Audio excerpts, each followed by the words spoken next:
चलिए guys start कर लेते हैं अपना कल वाला जो क्वेश्चन था ना, एक बार बस मेरे को उसका टोटल बता देना।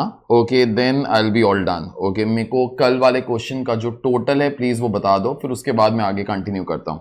डिपार्टमेंट ए का 4574, आगे 3231, ठीक है आगे। हाँ चलेगा चलेगा, तो एक 2 रुपए इज ऑल फाइन। कितना 2319, लास्ट वाला 2875 या 2876, ठीक है। चलो सुनो, ये अपना कल वाला क्वेश्चन था, उसके ये सारे के सारे आंसर्स थे। हाँ जी बेटा, अभी बाद में आप आराम से ना जो कैलकुलेशंस होंगे चेक कर लेना। Most of people have got this particular answer, no? हाँ तो ठीक है, तो you can check your calculations once, वो एक्सेल के ऊपर डाल के you can just try to check them, ठीक है। वो कुछ there is no rule for those particular things. Okay you can, अगर आप लोग कुछ कंप्यूट कर रहे हो और अगर वो वाला चीज बाद में यूज होने वाला है, एग्जांपल अगर आप लोग कोई परसेंटेज वगैरह कंप्यूट कर रहे हो और वो परसेंटेज आप लोग और किधर अप्लाई कर रहे हो, ठीक है, तो then in that particular case rounding off मत किया करो, इट इज ऑलवेज बेटर। लेकिन फाइनल अमाउंट, जैसे all these particular amounts are final amounts only, okay, तो यहां पर राउंड ऑफ वो कर दोगे, दैट इज ऑल फाइन, ठीक है। एग्जाम्पल कोई एक प्रॉफिट परसेंटेज है अगर 20.5781 वगैरह, ओके, वो वाला परसेंटेज आगे जाके यूज होने वाला है, अगर suppose that is suppose to be your final answer, तो आप लोग 2 डेसिमल्स तक राउंड ऑफ कर दो। लेकिन अगर सपोज वो वाला परसेंटेज आगे जाके कोई और कैलकुलेशंस के लिए यूज होगा, तो ऐसी चीजों को राउंड ऑफ तो करने का ही नहीं, जो भी कैलसी के ऊपर आता है ना पूरा का पूरा तो वो लेने का, इट्स ऑलवेज बेटर। ऑल्दो अगर राउंड ऑफ भी कर दोगे वो लोग गलत नहीं देते, ओके, लेकिन जो फाइनल अमाउंट्स होंगे ना, जैसे ये वाले जो हैं, तो ये फाइनल अमाउंट्स हैं, इनको राउंड ऑफ कर दोगे तो चलेगा, ठीक है। चलो सुनो, तो approximately these should be your answers as such, ठीक है। अभी सुनो, मेरे को जो क्वेश्चन नंबर 29 जो करना है ना, वहां पे 2 फंडास आएंगे जो मेरे लिए बहुत इंपॉर्टेंट है, ठीक है। अभी ये वाले फंडास अभी मैं तुम लोग को बोल रहा हूं, जरा ध्यान से सुनना। देखो अभी ना absorption costing of course applies to manufacturing companies, क्योंकि absorption costing applies to factory overheads and factory overheads will be incurred by manufacturing companies only. अभी कुछ ना ऐसा सोचो, दुनिया में बहुत बड़े बड़े रिटेलर्स भी तो होते हैं, ठीक है।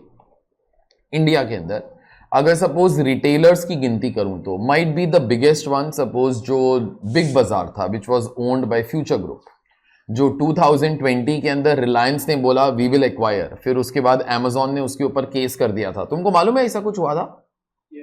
No, it could be like somebody like say D Mart also, okay. तो these are all big retailers, ये लोग शायद कोई मैन्युफैक्चरर्स तो नहीं है, ओके, लेकिन दे आर रिटेलर्स, ठीक है। अभी इन लोगों का कुछ फैक्ट्री ओवरहेड्स वगैरह तो नहीं होगा, they basically bye and they sell, okay, और तो कुछ नहीं करते ये लोग, ठीक है। सुनो अभी ध्यान से सुनना मैं क्या बोलने वाला हूं। देखो ऐसी कंपनीज को एब्जॉर्प्शन कॉस्टिंग अप्लाई ही नहीं होगा, क्यों? क्योंकि ऐसी कंपनीज का फैक्ट्री ओवरहेड्स ही नहीं होएगा। तो फिर मैं ये सब कुछ इस चैप्टर के अंदर क्यों बात कर रहा हूं जब एब्जॉर्प्शन कॉस्टिंग अप्लाई नहीं होगा? क्योंकि absorption costing only applies to those overheads which are dependent upon production. जब ये लोग प्रोडक्शन ही नहीं करते तो एब्जॉर्प्शन कॉस्टिंग कैसे? लेकिन ना इन लोग को फिर भी कैसे ना कैसे एब्जॉर्प्शन कॉस्टिंग का टेक्निक अप्लाई हो जाएगा। उसका मतलब क्या है देखो जरा, अभी ना इंडिया के अंदर वैसे तुम लोग को वो बोल रहा हूं, शायद अकाउंट्स के ना कभी वो करोगे भी, कि ना ऐसी जो कंपनीज होती है ना, बहुत बड़ी बड़ी companies, they have to report segment wise profit. आपको सेगमेंट वाइज प्रॉफिट का मतलब मालूम है? अगर सपोज मेरा एक कंपनी है जिसके 3 डिविजन्स हैं, ओके, तो it is a requirement as per accounting standard, okay, that you have to report segment wise profit, कि आप लोगों ने कौन से सेगमेंट के ना कितना कितना प्रॉफिट कमाया। आपको एक एग्जांपल देता हूं, सपोज अभी बिग बाजार मुंबई के अंदर है और बहुत सारी और सिटीज के अंदर भी है। अभी मुंबई के अंदर it is there in Phoenix Mills, okay, Phoenix Mills compound. I think those people who stay in Bombay they will be knowing about it, वहां पे वो सबसे बड़ा वाला है, ठीक है। तुम लोग को मालूम है ऐसा कुछ? चलो ठीक है, थैंक यू, जो लोग at least who all stay in Mumbai, okay. अभी बिग बाजार जो है, अगर कभी गए होगे बिग बाजार के अंदर, they all have various segments मतलब एक उनका सेक्शन है फूड बाजार, एक उनका सेक्शन है फर्नीचर बाजार, एक उनका सेक्शन है इलेक्ट्रॉनिक बाजार। ओके, उन लोग के अलग अलग सेक्शंस वगैरह हैं ऐसे, ठीक है। फूड बाजार, फिर फर्नीचर बाजार, फिर इलेक्ट्रॉनिक बाजार। ओके, एक मेडिसिन बाजार भी वो स्टार्ट किया था। चलो, I will only try to take 3, ठीक। अभी इन लोग का एक रिक्वायरमेंट होता है। रिक्वायरमेंट क्या होता है? उन लोग को ना अपने खुद के इंफॉर्मेशन के लिए भी और अपने शेयर होल्डर्स को बताने के लिए भी सेगमेंट वाइज प्रॉफिट चाहिए रहेगा। सेगमेंट वाइज मतलब इसका प्रॉफिट अलग से, इसका प्रॉफिट अलग से, इसका प्रॉफिट अलग से। लेकिन याद रखना, ये लोग मैन्युफैक्चरर्स नहीं है बेटा, ये लोग तो रिटेलर्स हैं, ठीक है। तो रिटेलर्स मैन्युफैक्चरिंग अकाउंट तो नहीं बनाते, वो लोग ट्रेडिंग और प्रॉफिट एंड लॉस अकाउंट ही बनाते हैं, ठीक है। तो ट्रेडिंग अकाउंट अगर सपोज मैं वर्टिकल बनाने के लिए जाऊं तो अकाउंट फॉर्मेट के लिए नहीं, सबसे पहले यहां पे नेट सेल्स आ जाएगा। खुद ब खुद जरा सोचो, सेल्स तो हर एक डिपार्टमेंट का तुम लोग को अलग अलग मालूम ही होगा। जब भी बिलिंग वगैरह होती है, ओके, ऑटोमेटिकली हर डिपार्टमेंट की बिलिंग अगर इकट्ठी भी हो रही होगी, उनको पता है ना वो लोग क्या बेच रहे हैं, तो ऑटोमेटिकली हर डिपार्टमेंट का सेल्स तो अलग अलग मिल सकता है। ये चीज तुमको समझा? तो उन लोगों को सेल्स तो अलग अलग वो मिल जाएगा। मेरे को तो नेट प्रॉफिट तक पहुंचना है बेटा। सेल्स कहने से सीओजीएस लेस करेगा। याद रखना, ये लोग ट्रेडर्स हैं। ट्रेडर्स के लिए सीओजीएस कैसे कंप्यूट होता है? Opening stock plus purchases of finish goods less closing stock of finish goods, ठीक है। यहां पे रॉ मटेरियल और डब्ल्यूआईपी स्टॉक तो होता भी नहीं है, they directly purchase, they directly sell. अभी हर एक डिपार्टमेंट अपना इन्वेंट्री अलग अलग ही मेंटेन करता होगा। हर डिपार्टमेंट को अपना ओपनिंग स्टॉक तो मालूम होगा, हर डिपार्टमेंट को अपना परचेजेस भी मालूम होगा, हर डिपार्टमेंट को अपना क्लोजिंग स्टॉक भी मालूम होगा। ओके, तो हर डिपार्टमेंट को ना अपना सीओजीएस भी मालूम हो जाएगा। मेरे को जरा बोलो, sales minus COGS gives you what? It gives you gross profit. तो देख जरा, ग्रॉस प्रॉफिट तक ना बेटा कोई दिक्कत नहीं है, ग्रॉस प्रॉफिट तक कोई दिक्कत। देखो, हर डिपार्टमेंट का अलग अलग ग्रॉस प्रॉफिट मिल जाएगा। ये जो 3 डिपार्टमेंट्स हैं ना, these are popularly called as sales department. Sales department वो वाले डिपार्टमेंट्स होते हैं जो अल्टीमेटली गुड्स बेचते हैं टू द कस्टमर्स, ठीक है। लेकिन इसके बाद एक और एक्सपेंस भी तो आता है from PNL account, and obviously that is what यार, एडमिन एंड एसएनडी। उसके बाद यहां पर ऑब्वियसली आ जाएगा नेट प्रॉफिट। मैं जो तुम लोग को एक्सप्लेन करने जा रहा हूं ना, that is only one thing, and that thing is, भाई ये वाला अमाउंट कैसे लाने का? को बोलते हैं सर कैसे अमाउंट? मतलब हर डिपार्टमेंट का एडमिन और एसएनडी आप लोग इकट्ठा कर लो। वो ना थोड़ा सा कॉम्प्लिकेटेड हो सकता है। क्यों? देखो, अभी ऐसी कंपनीज जो होती है ना, ऐसी कंपनीज जो होती है, इन लोग के पास 2 टाइप ऑफ डिपार्टमेंट्स होते हैं। कौन से 2 type of department? One of them are sales department, other of them is support department. Okay, अभी सेल्स डिपार्टमेंट मतलब जो लोग गुड्स बेचते हैं, मैंने अभी अभी उसी का एग्जांपल दिया, एक फूड बाजार, एक फर्नीचर बाजार, एक इलेक्ट्रॉनिक बाजार। Support department will be kind of your administration department, वो वाला डिपार्टमेंट जो ये पूरे प्रोसेसेस को मैनेज करता है। ओके, एग्जाम्पल जहां पर सीईओ जो है वो बैठेगा, that will be nothing but admin department. Okay, chartered accountant हो गया, फिर उसके बाद जो भी वो लीगल एडवाइजर्स हैं वो हो गए, ऑफिस, उनका एक ऑफिस शायद होएगा, वो सारे की सारी चीजें, ठीक है। That particular department will be administration department, ठीक है। अब ध्यान से सुनना जो मैं तुम लोग को बोलता हूं। देखो, अभी ना अपने को ये 3 फिगर्स चाहिए, ठीक है। अभी ये 3 फिगर्स आते कैसे हैं वो मैं तुम लोग को समझाने का ट्राई कर रहा हूं। एग्जाम्पल, जो एडवर्टाइजमेंट कॉस्ट है, मेरे ख्याल से जितना भी कंपनी का एडवर्टाइजमेंट कॉस्ट लगता होगा, that will be incurred for promoting these particular things only. तो ये वाले खर्चे जब भी अपोर्शन होंगे, ये अपोर्शन हो जाएंगे अमंग द सेल्स डिपार्टमेंट, ठीक है। फिर उसके बाद जरा बराबर से सुनना, ये ना पूरा का पूरा बिग बाजार का सपोज एक कंपाउंड है, ठीक है। यहां पर एक सेक्शन है, यहां पे दूसरा सेक्शन है, यहां पर जो है वो तीसरा सेक्शन है, और यहां पर बीच में ना एडमिनिस्ट्रेशन डिपार्टमेंट है। बिग बाजार जो है ना, वैसे तुम लोग को बोल रहा हूं, बिग बाजार is owned by future group. Okay, future group का चेयरमैन कौन है? किशोर बियानी। चलो ठीक है। अभी इन दैट पर्टिकुलर केस यहां पर ये एडमिनिस्ट्रेशन डिपार्टमेंट है, जहां पे ये बंदा वगैरह जो है ये लोग वो बैठते हैं, ठीक है। वो लोग रेंटल ना पूरे प्रीमाइसेस का इकट्ठा ही देते हैं। कैन यू से now rental will become a common cost? ऐसा कॉमन कॉस्ट आप लोग को डिवाइड करना पड़ेगा अमंग द वेरियस डिपार्टमेंट्स। तो रेंटल कॉस्ट जितना भी होएगा चारों डिपार्टमेंट्स के अंदर जाएगा। ओके, तो एक और एग्जांपल, किशोर बियानी को आप लोग जो भी सैलरी वगैरह दे रहे हो, अगर दे रहे हो तो that particular thing will be directly coming to administration department. Okay, तो जो भी तुम्हारे खर्चे हैं, जो भी तुम्हारे ओवरहेड्स हैं, या डायरेक्टली एलोकेट हो जाएंगे या अपोर्शन हो जाएंगे। एक बार तुम्हारा ये वाला काम हो गया, उसके बाद क्या करो, 1 2 3 एंड 4। लेकिन फिर तुमको सोचना पड़ेगा कि तुम लोग जो ट्रेडिंग और पीएनएल अकाउंट बना रहे हो ना, मेरे को बोलो सिर्फ कौन से डिपार्टमेंट्स का बना रहे हो? वो सिर्फ सेल्स डिपार्टमेंट का ही तो वो बनेगा। तो अल्टीमेटली तुम लोग को ऐसा सोचना ही पड़ेगा कि सपोर्ट डिपार्टमेंट का जो भी कॉस्ट है that will be borne by whom, by the sales department only. क्योंकि अल्टीमेटली प्रॉफिट अपने को किधर ना किधर तो निकालना है। प्रॉफिट निकालते निकालते अपने को सारे खर्चे सब्ट्रैक्ट करने चाहिए और प्रॉफिट सिर्फ सेल्स डिपार्टमेंट का ही हो सकता है। तो फिर हम लोग उसके बाद रीअपोर्शनमेंट करेंगे, ये वाला खर्चा इधर से लेस करो, बाकी डिपार्टमेंट्स को दे दो, बस। The moment you all do this, ये नील हो जाएगा 1 2 and 3। These 3 amounts will be directly put over here only. वो 3 अमाउंट्स डायरेक्टली यहां पे डाल देंगे and this will be the profit of each and every sales department. This is similar to allocation, apportionment, reapportionment. Okay, but दो चीजें बोल सकता हूं। My aim is not to be finding out absorption rate. My aim is just to be finding out the actual profit. And this procedure obviously will not be done at the beginning of the year. तुम लोग trading और PNL account जो तुम्हारा बनाने वाले हो, कभी बनाने वाले हो? At the end. So this particular thing will be done at the end of the year. In fact, ये एक ऐसा चीज है ना जो आप लोगों को अकाउंट्स के अंदर भी पूछ सकते हैं। ये कॉमन सेंस चीज है यार कि शायद ऐसा ही होता होगा, ठीक है। तो नेक्स्ट क्वेश्चन के अंदर एक तो ये वाला चीज आने वाला है, ठीक है, एक ये वाला चीज आएगा। मैंने बोला था दो चीजें बहुत स्पेशल आएंगी। दूसरी चीज मैं एग्जैक्टली नहीं बता रहा हूं, लेकिन उसका एक एग्जांपल दे रहा हूं, ध्यान से जरा सुनना एक बार। अभी बराबर से सुनना, मैं तुम लोगों को क्या बोलता हूं। I wanted to purchase some new phone. Okay, मेरे को न्यू फोन खरीदने का था। मैंने 10 साल से कोई नया फोन नहीं खरीदा, तो मैंने सोचा यार नया फोन खरीदते हैं, ठीक है। तो मैं एक दुकानदार के पास गया। ओके, मैंने उसको बोला भाई ये वाला फोन मेरे को दिखाना। बोलता मेरा इस फोन का जो एमआरपी है ना 1 लाख रुपीस का है, मैं तेरे को 1 लाख रुपीस के अंदर बेचेगा। अभी ये जो बंदा है, इस बंदे का जो परचेस कॉस्ट है, अभी obviously these guys are traders, ये लोग थोड़ी फोन बनाते हैं। ओके, ये लोग तो ट्रेडर हैं, ठीक है। ये लोग किधर ना किधर से फोन्स खरीदते होंगे। इसका जो फोन का कॉस्ट था ना वो 75,000 था, ठीक। तो अगर वो बंदा मेरे को 1 लाख रुपीस के अंदर फोन बेच देगा तो वो प्रॉफिट कितने का कमाएगा? 25,000। अगर मैं तुमको जीपी रेशियो निकालने के लिए दूं तो मेरे को बोलो जीपी रेशियो कितने परसेंट का आ जाएगा? 25%। That is this figure upon this particular figure into 100। मैं इसके पास गया, मैंने बोला भाई ये वाला फोन दिखा।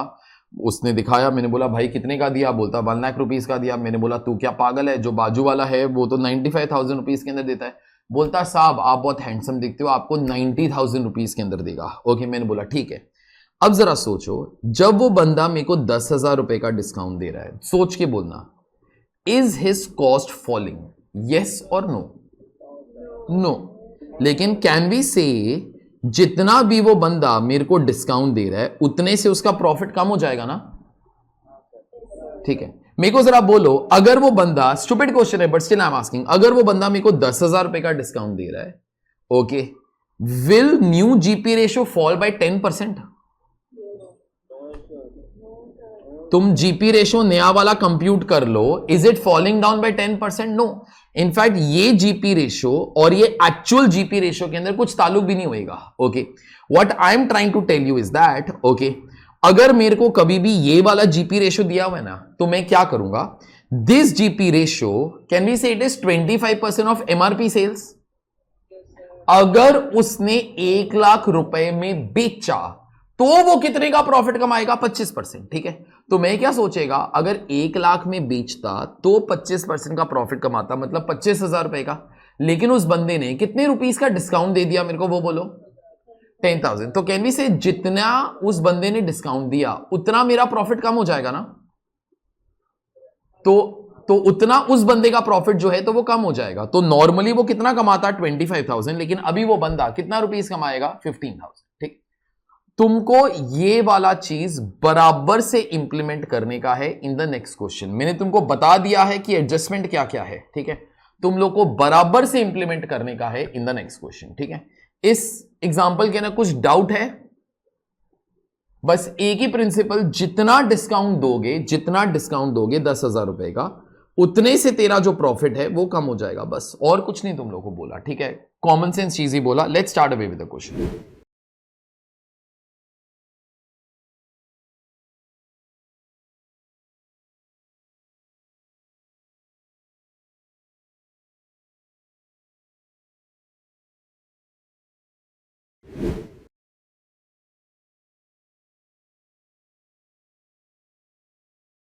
ओके, पढ़िए।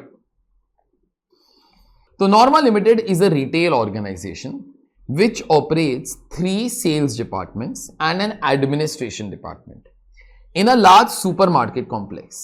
Each sales department has its own prescribed gross margin relating to sales.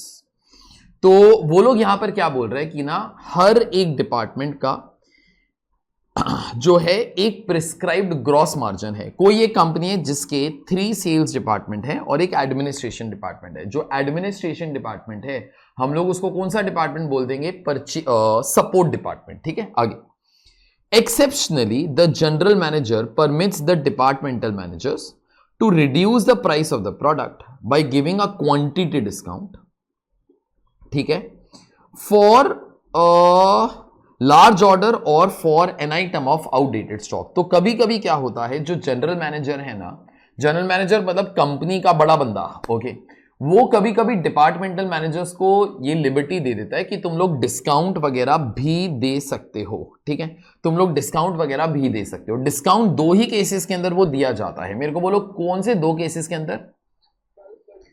अगर कोई लार्ज ऑर्डर आया या फिर अगर कोई आउटडेटेड स्टॉक वाला आइटम है, क्योंकि उसको अपने को क्लियर करने का होगा, ठीक है। आगे, the following data is given to you, ठीक है। अभी क्या डेटा दिया हुआ है जरा ध्यान से पढ़ना। The following data is given to you, audio and video, उसके बाद इलेक्ट्रिकल अप्लायंस एंड फर्नीचर, ठीक है। Stock as on 1st of November at cost, तो स्टॉक आपको 1 नवंबर पर कॉस्ट पे दिया हुआ है। At full sales value, full sales value, full sales value के आगे लिख के रख लेना एमआरपी सेल्स, लिख लेना एमआरपी सेल्स। एक सेकेंड ना, मैं जरा ये वाला चीज जो है वो रीस्टार्ट कर रहा हूं, शायद ठीक हो जाए।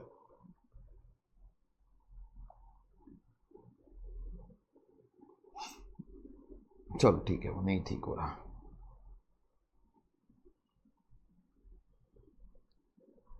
तो फुल सेल्स वैल्यू बोले तो एमआरपी, ठीक है। अभी आगे बढ़ लेते हैं।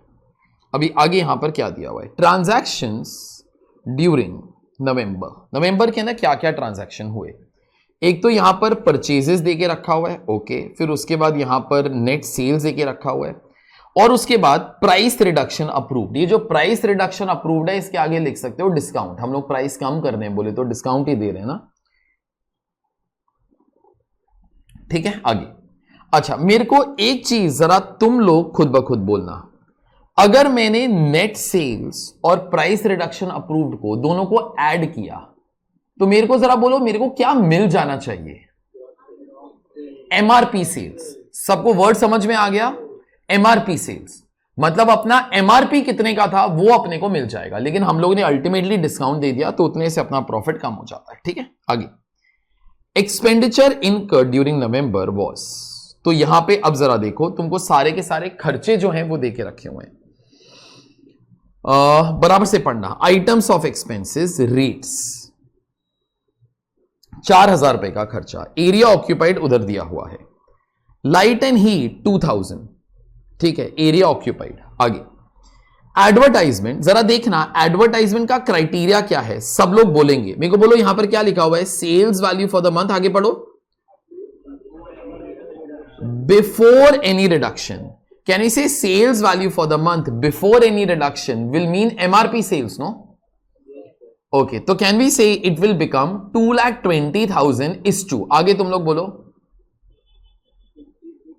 is to 66,000 is to 2,31,000। तुमको समझ में आ गया? तो ये वाले जो खर्चे हैं, एक एडवर्टाइजमेंट है, एक ट्रांसपोर्ट के लिए भी वही वाला फंडा है, इंश्योरेंस के लिए भी वही वाला फंडा है, मिसलेनियस के लिए भी वही वाला फंडा है, ठीक। आगे, उसके बाद कैंटीन 4125, ठीक है।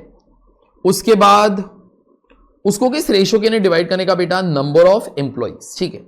Salaries and wages, see detailed information below, we will see that. उसके बाद depreciation, see detailed information below, we will see that. और उसके बाद डायरेक्ट, चलो ठीक है। एडमिनिस्ट्रेशन डायरेक्ट का मतलब क्या है, तुमको 2 मिनट के अंदर खुद ब खुद समझ में आ जाएगा। Other detailed information for November was as follows. देखो क्या क्या डेटा दिया हुआ है। सबसे पहले यहां पर ऑडियो एंड वीडियो जो है, उसके बाद इलेक्ट्रिकल अप्लायंसेस है, ये सेकंड वाला डिपार्टमेंट, फर्नीचर है वो, फिर उसके बाद एडमिनिस्ट्रेशन है वो। और उन लोगों ने क्या क्या दिया हुआ है जरा वो देखना। सैलरीज एंड वेजेस का ब्रेकअप उन लोगों ने ऊपर बोला था कि नीचे दे देंगे, तो सैलरीज और वेजेस का देखो जरा यहां पर ब्रेकअप आ गया। उसके बाद डिप्रिसिएशन का भी जो ब्रेकअप था तो वो भी आ गया। उसके बाद नंबर ऑफ एम्प्लॉइज भी अपने को शायद कैंटीन के कॉस्ट के लिए चाहिए था, तो वो भी आ गया, ठीक है। और उसके बाद area occupied square metres, I guess ऊपर कोई ना कोई खर्चा था जो एरिया की रेशियो के अंदर करने का था, ठीक है।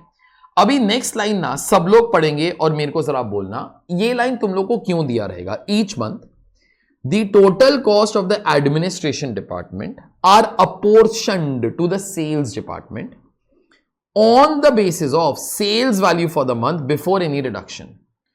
वो लोगों ने क्या बोला, every month total cost of administration department, मेरे को बोला एडमिनिस्ट्रेशन डिपार्टमेंट कौन सा डिपार्टमेंट होगा, support department, is to be apportion to the other 3 sales department in the basis of, on the basis of sales value for the month before any reduction. मेरे को बोलो ये वाला लाइन क्यों दिया हुआ है, रीअपोर्शनमेंट के लिए, ठीक है। आगे, using the data given below prepare a tabulated profit and loss account for each of the, ये पढ़ो जरा, ईच ऑफ द क्या लिखा है, each of the 3 sales department for November. वैसे भी हम लोग ट्रेडिंग और प्रॉफिट एंड लॉस अकाउंट सिर्फ कौन से डिपार्टमेंट्स का बना सकते हैं, जो लोग गुड्स बेचते हैं, और गुड्स कौन बेचता है, सेल्स डिविजन, ठीक है।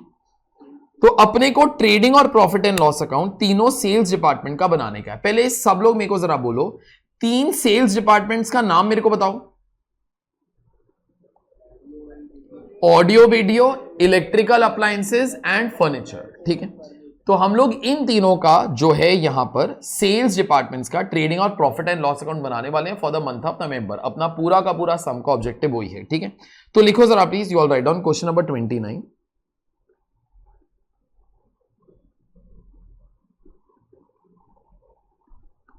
Trading and P&L account for नवंबर। अच्छा, मैं शॉर्ट फॉर्म्स यूज कर रहा हूं, one is audio video, one is electrical appliances, one is furniture. Exams के अंदर ऐसा नहीं करने का। अच्छा, ऑब्वियसली ये वाला जो डिस्काउंट होएगा ना बेटा, प्राइस रिडक्शन अप्रूव्ड, ये तुम्हारा ट्रेड डिस्काउंट ही होएगा। अगर चाहो तो टाइम पास के लिए ऐसे लिख सकते हो, MRP sales less trade discount, वरना डायरेक्टली नेट सेल्स भी लिखोगे तो भी यार वो चली जाएगा, दैट इज ऑल फाइन। वैसे भी हम लोग ट्रेड डिस्काउंट कभी अलग से आज तक भी नहीं दिखाया, तो अभी क्यों दिखाए फिर, ठीक है। Net sales. आगे COGS, COGS opening stock, add purchases less closing stock.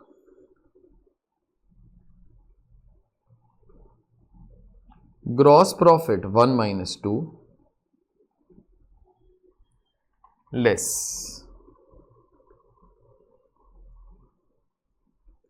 administration / S&D, this will give you net profit.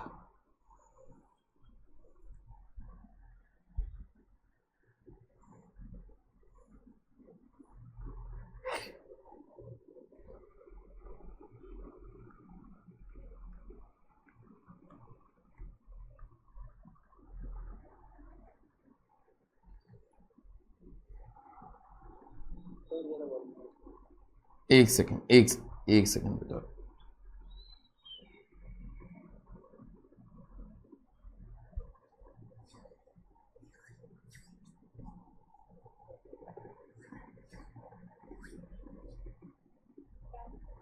चलो सुनो, जो डेटा है ना मैं डायरेक्टली अभी वो लिखने जा रहा हूं, ठीक है। बराबर से ये वाला टेबल चेक करना जो तुम्हारे सामने है।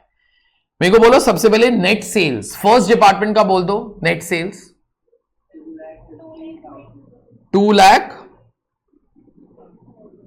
2,15,000 के 2,20,000, 2 लाख। मेरे को नेट सेल्स चाहिए। एक सेकेंड। नेट सेल्स मतलब डिस्काउंट कम करने के बाद। मेरे को बोलो मैं नेट सेल्स कितना लिखूं? 2,15,000 के 2,20,000, 2,15,000। मेरे को बोलो 2,20,000 क्या था? It is MRP. इस प्राइस के ऊपर बेच सकते थे, लेकिन बेचा जो है वो 2,15,000 के ऊपर ही बेचा है। लिखो इधर 2,15,000, 63,000, 2,24,000।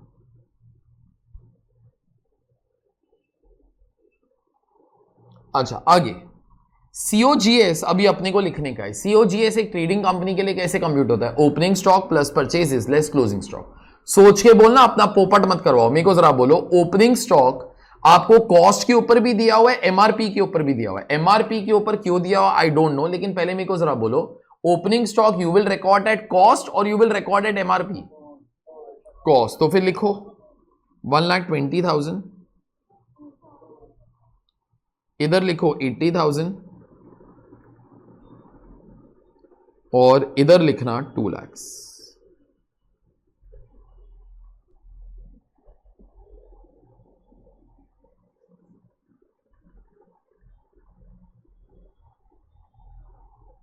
आगे एड परचेजेस। बेटा परचेजेस भी तो है ना तेरे पास, यहां पर तेरा परचेजेस है 1,50,000, उसके बाद 40,000, 1,60,000। बस अभी तुम्हारा काम ध्यान से अपना काम सुनना, ठीक है? ध्यान से अपना काम सुनना। जो मैंने तुमको ये वाला एग्जाम्पल दिया था ना, अभी अभी एक बार देख लो, क्योंकि बाद में ये वाला चीज मैं नहीं दिखाने वाला। ये वाला एग्जाम्पल तो याद है सबको? ठीक है। अभी तुम लोग क्या करो, सिर्फ ऑडियो वीडियो के लिए, सिर्फ ऑडियो वीडियो के लिए यही वाला डेटा देखना, इसके अलावा और कुछ नहीं चाहिए तुम लोग को, ठीक है? सिर्फ यही वाला डेटा देखना, ठीक है? सिर्फ यही वाला और कुछ भी नहीं, ठीक है? सुनो, अरे यार आज बहुत पंगा होने वाला है। सुनो, तो सिर्फ यही वाला डेटा देखना और मेरे को तुम लोग ग्रॉस प्रॉफिट इस डिपार्टमेंट ने कितना कमाया मेरे को वो निकाल के दो, ठीक है? मैं तुमको इन ऑल यहां पर 4 मिनट दे रहा हूं, तुम लोग मारो ट्राई।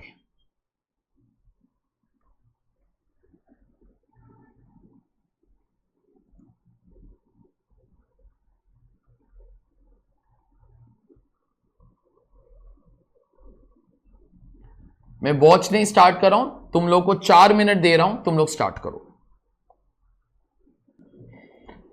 चलो सुनो, देखो अभी मैं स्टार्ट करता हूं। देखो अभी ना जरा ध्यान से सुना। देखो तुम लोग को ना सिर्फ यही वाला डेटा यूज करने का था और तो कुछ नहीं यूज करने का था। देखो अभी तुम्हारे हिसाब से तुम लोगों ने थोड़ा बहुत तो ट्राई किया, तो मेरे को जरा बोलो, ओपनिंग स्टॉक कॉस्ट के ऊपर दिया हुआ है, तुम लोगों ने तो कॉस्ट के ऊपर ही रिकॉर्ड किया। मेरे को बोलो ये वाला चीज क्यों दिया रहेगा?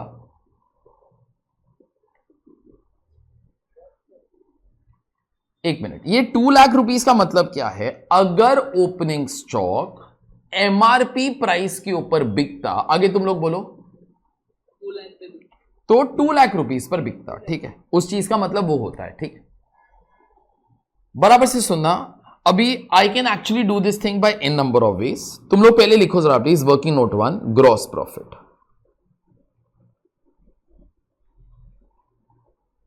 Audio video, electrical appliances, furniture. मैं तुमको बोला था एग्जाम्पल ध्यान से देखना, एग्जाम्पल के थ्रू ये वाला आंसर तो वो लाने का था। अच्छा मेरे को जरा बोलो, तुम लोग प्रॉफिट कब कमाते हो? जब तुम लोग गुड्स सेल करते हो, करेक्ट? तो सबसे पहले ना मैं वो ओपनिंग स्टॉक वाला डेटा लेता हूं, ओपनिंग स्टॉक वाला।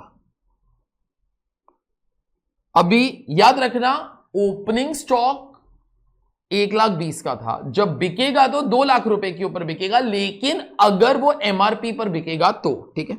तो मैं सबसे पहले ना ओपनिंग स्टॉक का एमआरपी प्राइस इधर लिख रहा हूं, आप लोग एमआरपी के बदले में फुल सेल्स वैल्यू लिखेगा तो भी चलेगा, इनफैक्ट वो बेटर ही है, ओके। तो 2 लाख रुपीस, बाकी का बाद में करेंगे, ठीक है। लेस कॉस्ट, ओपनिंग स्टॉक का कॉस्ट कितने रुपीस का है, 1,20,000, तो जीपी 80,000। मेरे को बोलो have you earned 80,000 rupees? No, this is just a notional figure कि अगर ओपनिंग स्टॉक पूरा का पूरा बिकता और अगर एमआरपी के ऊपर बिकता तो कितने रुपीस का प्रॉफिट आता बेटा? 80,000। तो मतलब फिर मैं जीपी रेशो कितने का कमाता? तो GP ratio this upon this, जरा कर एक बार, 40%। अच्छा मेरे को जरा बोलो दिस इज 40%, लेकिन अब मेरे को इसके बाद एक लाइन चाहिए, इट इज 40% ऑफ, कोई आगे बोलेगा, एमआरपी से। अगर एमआरपी पर बेचा तो 40% कमाएगा। Is this understood? ठीक है, तो this is GP ratio as a percentage of MRP sales, as a percentage of MRP sales, ठीक है।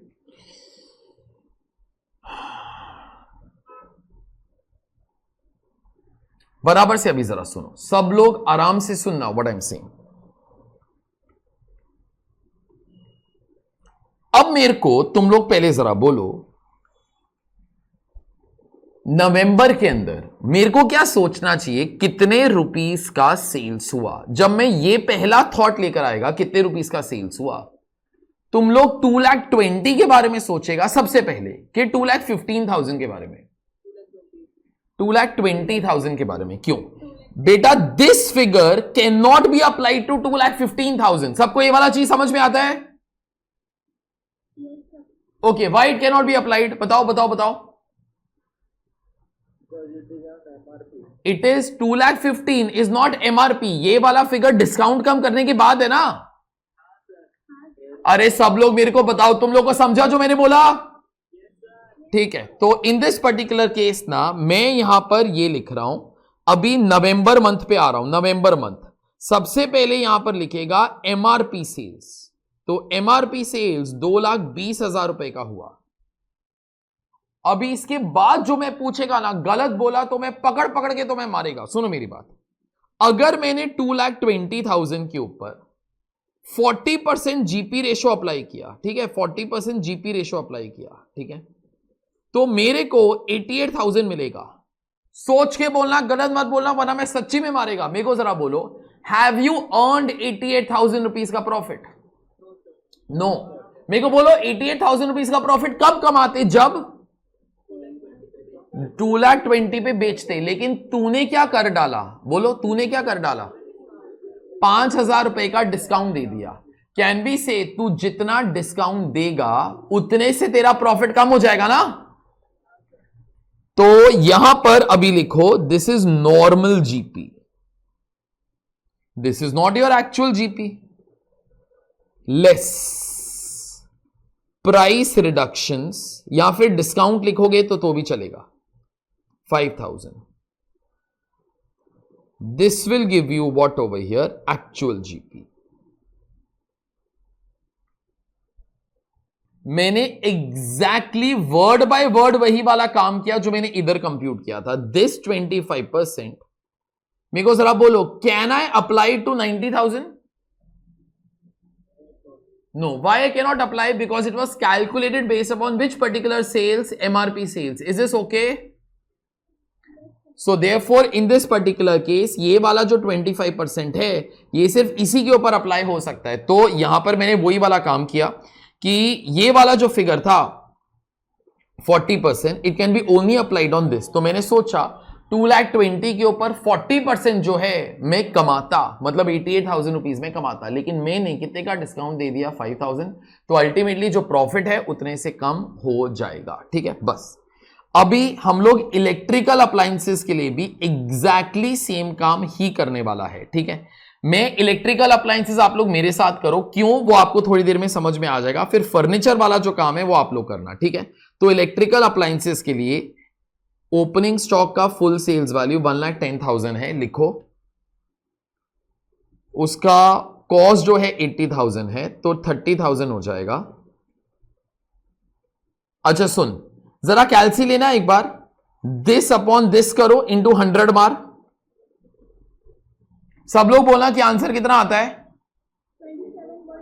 देखो अगर किसी को 27.27 वगैरह लेने का है, मैंने आज उसी से स्टार्ट किया, can you say this figure you are going to be applying after some time also, तो फिर ना कैलसी के ऊपर ये पूरा का पूरा नंबर लेना, वरना मैं तो बहुत छाना है। मैं क्या करता है, अगर ऐसा है ना, मैं परसेंटेज कंप्यूट ही नहीं करता। Can we say GP ratio will be this upon this, you can keep it up in fractions also no, तो यहां पे लिख लेना 3/11, तो कोई पंगा नहीं आता कभी।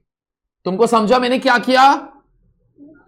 इसके अंदर डेसिमल्स वगैरह का पंगा ही फिर वो निकल जाता है, ठीक है। अब मेरे को तुम लोग यहां पर क्या नंबर आएगा, मेरे को जरा देख कर बताओ, यहां पर क्या नंबर आएगा? 66,000 नो, उसके ऊपर 3/11 जितना मैं कमाता बेटा, 66,000 इंटू 3/11, तो मैं कितना कमाता? 18,000। 18,000 कमाता अगर 66,000 पर बेचता, लेकिन मैंने क्या कर डाला बताओ? 3,000 का डिस्काउंट दे दिया, 15,000।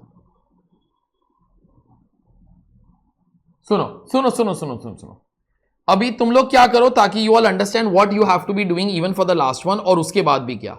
यहां पर ना पहले 83,000 लिख, ये तेरा ग्रॉस, सॉरी यहां पर नहीं, जीपी के अंदर तेरा 83,000 लिख, ये वाली फिगर इधर लेके गया, ठीक है। सब लोग अभी कैलसी लो, 2,15,000 माइनस 83 करना,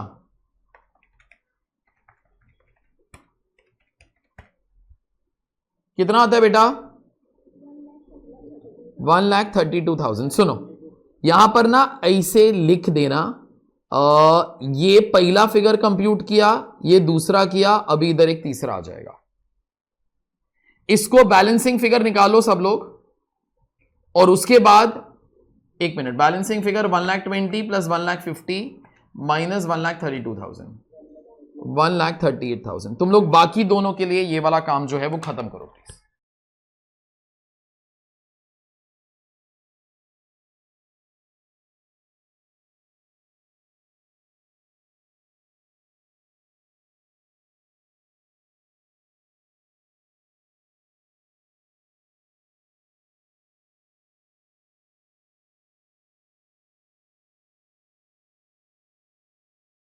ये वाला फिगर ये 72,000 है बेटा। लास्ट वाला जो फर्नीचर वाला काम है वो आपको वो करने का था, वो करो जरा प्लीज। वहां पर भी शायद वो फ्रैक्शंस के अंदर ही आएगा, so you keep the things the way that we all have done for electrical appliances.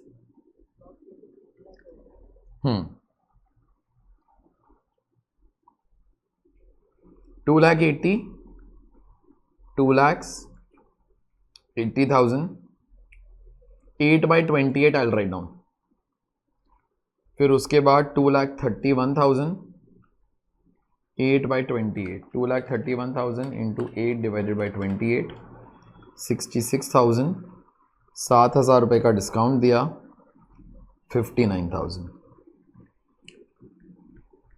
59,000 इधर, 2,24,000 माइनस 59,000, 1,65,000 माइनस 3,60,000, 1,95,000।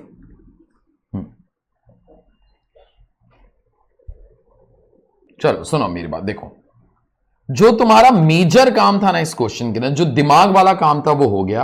अभी बगैर दिमाग वाला काम we all are starting right now, ठीक है। सुनो अभी अपने को हर डिपार्टमेंट का ऑब्वियसली क्या चाहिए, एडमिन एंड एसएनडी, ठीक है। मेरे को अराउंड हाफ साइड से थोड़ा सा ज्यादा लगेगा, you all write on working note two administration and SND for each of the 3 sales departments।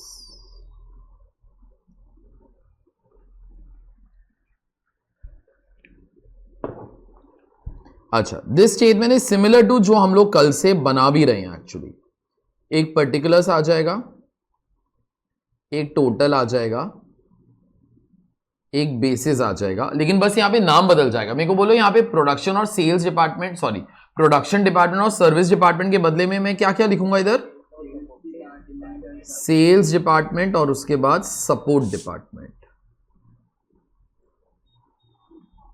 अच्छा, एक आ जाएगा audio video, electrical appliances, furniture और उसके बाद एडमिनिस्ट्रेशन डिपार्टमेंट।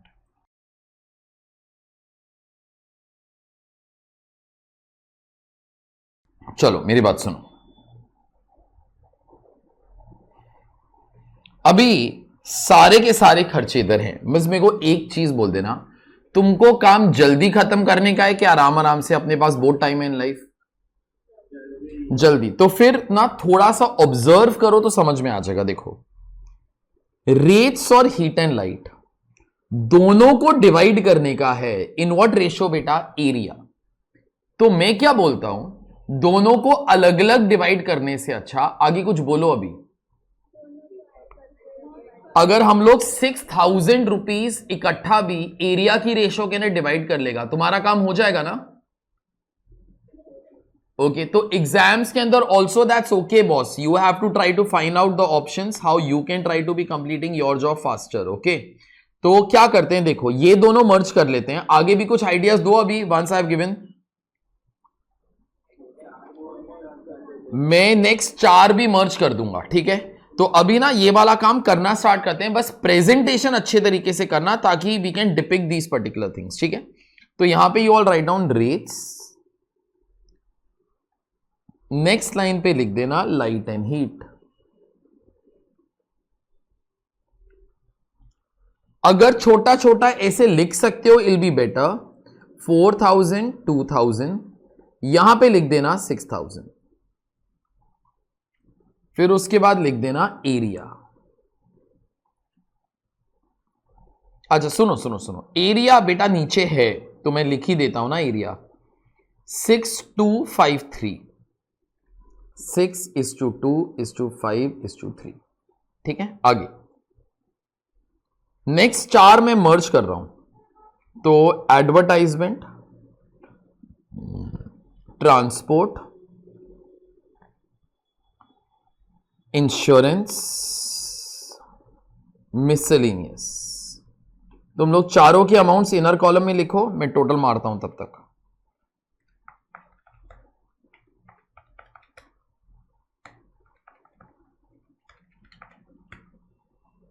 $65,800।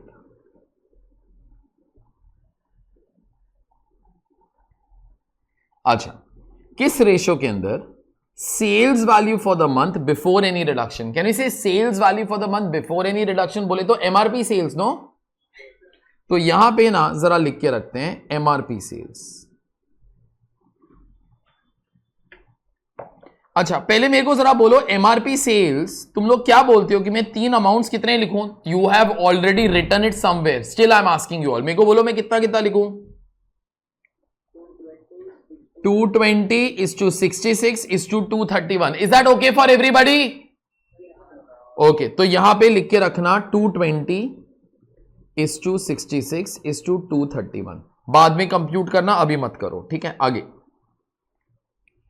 फिर उसके बाद कैंटीन, नंबर ऑफ एम्प्लॉइज, और कोई नंबर ऑफ एम्प्लॉइज वाला तो नहीं है बेटा, तो यहां पे लिख लेना कैंटीन, कैंटीन का जो अमाउंट है 4125, नंबर ऑफ एम्प्लॉइज। अभी नंबर ऑफ एम्प्लॉइज मेरे को सपने के अंदर तो नहीं आएगा, यहीं से लेना पड़ेगा, 27 4 15 and 9, ठीक है। उसके बाद सैलरीज एंड वेजेस का देखो इधर ब्रेकअप ही है, डेप्रीसिएशन का देखो इधर ब्रेकअप ही है बेटा, तो यहां पे लिखो सैलरीज एंड वेजेस 24,910, यहां पे लिख देना गिवन। उसके बाद डेप्रीसिएशन कितना है बॉस, 3,750, उसके लिए भी लिख देना गिवन, दोनों का ब्रेकअप है, चलो मैं वो लिख ही देता हूं, 11,900, 2,000, 6,000, 5,010, 500, 750, 1000, 1500। अच्छा सुनो, बस मैं एक्चुअली ये सब कुछ ना मेरे को सॉल्व नहीं करने का था, लेकिन क्या है, I just wanted to actually ask one thing जिसके लिए मैंने भी इतना मेहनत किया। यहां पे एक लास्ट चीज है एडमिनिस्ट्रेशन। यहां पे भी लिखा हुआ है direct, that is your biggest hint, 2500 रुपए का। मेरे को बोलो 2500 रुपया किधर लिखूं? लास्ट कॉलम के अंदर बेटा, that is direct cost of administration department. No, तो यहां पे अगर डायरेक्ट लिखोगे तो भी चल जाएगा, डैश डैश डैश। सुनो, जब तुम्हारा ये वाला काम खत्म हो जाएगा ना, ये सब चीजों का टोटल मारना, लेकिन सब लोगों को समझ में आता है कि ये वाले अमाउंट्स इधर नहीं आ सकते। मेरे को बोलो क्यों नहीं आ सकते? बेटा एडमिनिस्ट्रेशन वाला जो खर्चा है वो किधर जाएगा, इसलिए आपको एक और काम करना पड़ेगा, रीअपोर्शनमेंट। अभी रीअपोर्शनमेंट के लिए एक लाइन दिया होता है, each month the total cost of the administration department are apportion to the 3 sales department on the basis of sales value for the month. आगे पढ़ो और बोलो क्या लिखा है, बिफोर एनी रिडक्शन। तो वो एमआरपी सेल्स ही हो जाएगा ना, एमआरपी सेल्स। तो इस रेशो के अंदर 220:66:231, ये वाला अमाउंट इधर से लेस करना और इधर डाल देना इन दैट पर्टिकुलर रेशो। ये वाला चीज करोगे ये नील हो जाएगा, first amount, second amount, third amount. बस एक बार तुम्हारा ये वाला काम खत्म हो जाएगा। ये वाले जो 3 फिगर्स है ना, ये तुम्हारे ट्रेडिंग और पीएनएल अकाउंट के अंदर इधर आ जाएंगे, जिधर मैं अब हाईलाइट कर रहा हूं, ठीक है। और मेरे को फाइनली सिर्फ ये वाले 3 आंसर ही तुम लोगों से चाहिए, ठीक है। मैं तुम लोग को इन ऑल अभी 5 मिनट दे रहा हूं, प्लीज सम जो है बराबर से खत्म करो अभी, ठीक है। स्टार्ट करो। मेरे ख्याल से अभी क्वेश्चन वगैरह भी दिखाने की कोई जरूरत नहीं है, वॉट एवर यू वॉन्ट, बस वो कैलसी के ऊपर ही करने का है। ये वाला काम वो खत्म करो, चलो 5 मिनट में।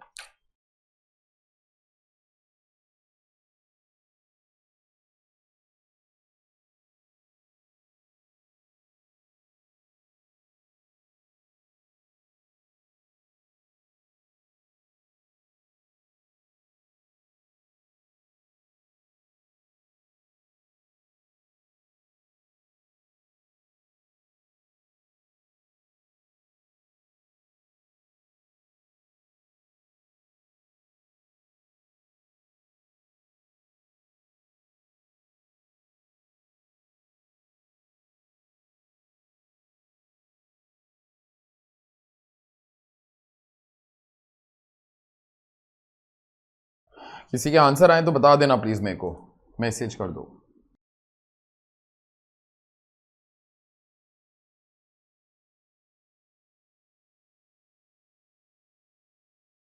मेरे को 3 आंसर लिख के देना please, audio video, electrical appliances and furniture. तुम लोग को टाइम जाएगा थोड़ा सा, मेरे को ऐसा लगता है 2 मिनट और देता हूं, खत्म करो।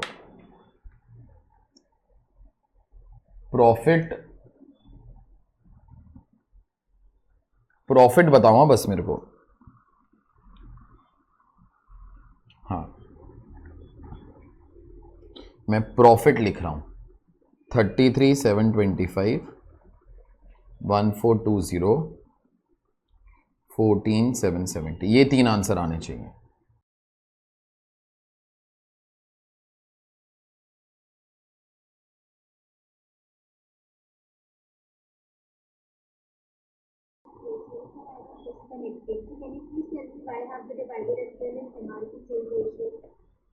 सम के अंदर इस लाइन के अंदर लिखा हुआ है divided in the ratio of MRP sales.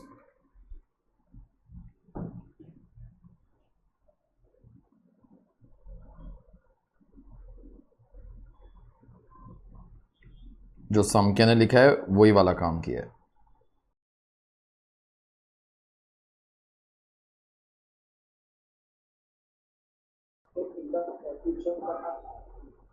एक मिनट, कोई मेरे को ये वाले 3 खर्चे तो वो बता दो ताकि अदर पीपल कैन चेक। ये मेरे को मैसेज कर दोगे तो अच्छा रहेगा। 49,275, 13580, 44230। these amounts have gone up.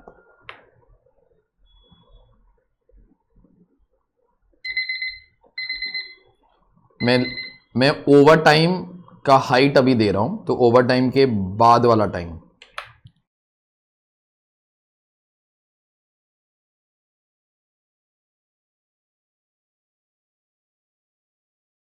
ये वाले 3 अमाउंट्स एडमिन और एसएनडी के अंदर जाएंगे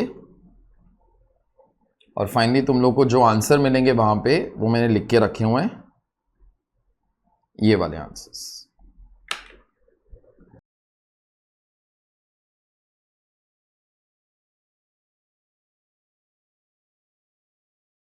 अभी इसके बाद और टाइम नहीं देगा, please finish fast.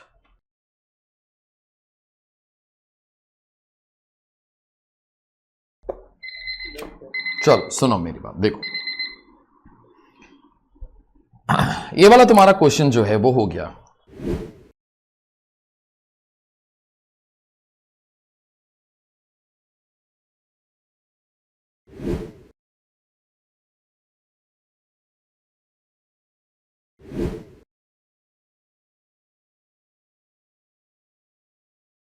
Honestly, no, absorption costing applies only to manufacturing companies, ठीक है? It cannot apply to service companies. कोई बोलता है सर क्यों? जरा सोचो ना, अपने 6 मेथड्स होते हैं, output, machine hour, labour hour. अगर सपोज कोई बैंक वगैरह है तो ऑनेस्टली तुम लोग 6 मेथड के अंदर से कौन सा मेथड अप्लाई करोगे? उनका आउटपुट ऐसा तो कोई होता ही नहीं है। मशीन आर कौन सा मशीन आर्स, लेबर आर्स कौन सा labour hours, labour cost, material cost, उनका क्या मटेरियल कॉस्ट होता है। ओके, लेकिन अपना नेक्स्ट क्वेश्चन ऐसा ही है। उससे पहले इस क्वेश्चन का ना मैं शॉर्ट्स पढ़ रहा हूं, ठीक है? ध्यान से सुनना, मैंने यहां पे क्या लिखा है। Above question is on retail outlets, they do not manufacture anything, hence we do not apply absorption costing, but still technique to allocation, apportionment and reapportionment will apply to such companies so that at the end of the year they can find administration and S&D. Instead of production departments we have sales department, and instead of service department we have support department. Think of a company has MRP of a product as 10. ये मेरा अलग एक example था, मैंने आपको 1,75,000 वाला दिया था, ये कुछ अलग रखा हुआ है ताकि तुम लोग को वो वाला जो एडजस्टमेंट है वो याद रहे। It earns a GP on it of 30%, hence it earns ₹3। If it sells at ₹9 by giving a discount of ₹1, its actual profit can be calculated as, देखो जो इस क्वेश्चन के अंदर किया वो कुछ ऐसी था, 30% of MRP that is ₹3 less discount of ₹1, तो उनका एक्चुअल प्रॉफिट जो आएगा कितने रुपीस का, वो आ जाएगा ₹2। ओके, सबको ये वाला एग्जांपल समझ में आ गया? ये वो ही है मेरे ख्याल से जो वो पहले दिया था, बट आई हैव गिवन ताकि अगर कभी कुछ डाउट वगैरह हो you can refer to this, ठीक है? चलो, ये क्वेश्चन नंबर 30 जो है आप लोग 2 साइड्स उसके लिए वो रख दो, घर पे खत्म कर लेना, इससे ज्यादा टाइम नहीं लगना चाहिए। Let's start away with question number 31। This is absorption costing for service sector, जो होना ही नहीं चाहिए, लेकिन अभी सामने पूछा हुआ है तो अपने को ये वाला काम जो है ये करना पड़ेगा। I love to do such kind of questions, क्योंकि यहां पे ना तुम्हारे दिमाग के अंदर इनोवेटिव थॉट्स आएंगे which are beyond books. Okay, and that will only help you to be solving the question, ठीक है? मेरे को जरा बोलो, एब्जॉर्प्शन कॉस्टिंग का अपना मेन एम क्या होता है? अपने को ओवरहेड्स कंपनी का या प्रोडक्ट के अंदर डालो या बैच के अंदर डालो या जॉब के अंदर डालो, हम लोगों ने वही वाला काम किया ना आज तक। ओके, अभी भी वही करने का है। This is on service sector, बस फर्क वही है। सर्विस सेक्टर है तो यार बहुत बड़ा पंगा है यार, मटीरियल लेबर कुछ होएगा ही नहीं। So let's see, let's try to be thinking. Following are the data pertaining to Infotech Private Limited for the year 2022-23. Okay, salary to software engineers 5 people, salary to project leaders 2 people, salary to project manager 6 lakhs। मेरे को बोलो यहाँ पे 5 लोग दिया, यहाँ पे 2 लोग दिया, यहाँ पे लिखा सैलरी टू प्रोजेक्ट मैनेजर, तो मेरे को बोलो कितना प्रोजेक्ट मैनेजर्स होंगे?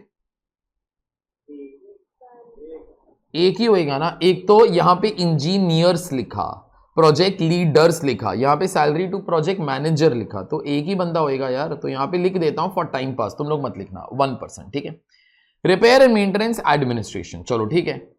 The company executes project XYZ, the details of the same are given below. तो कंपनी को कोई एक प्रोजेक्ट मिला था XYZ, प्रोजेक्ट ड्यूरेशन 6 मंथ्स, ठीक है, एक मिनट मेरे को बोलो, ये वाला जो डेटा था 1 साल का था कि 6 महीने का था? ये वाला डेटा 2022-23 का था, तो ऑब्वियसली ये वाला डेटा तो 1 साल का था यार।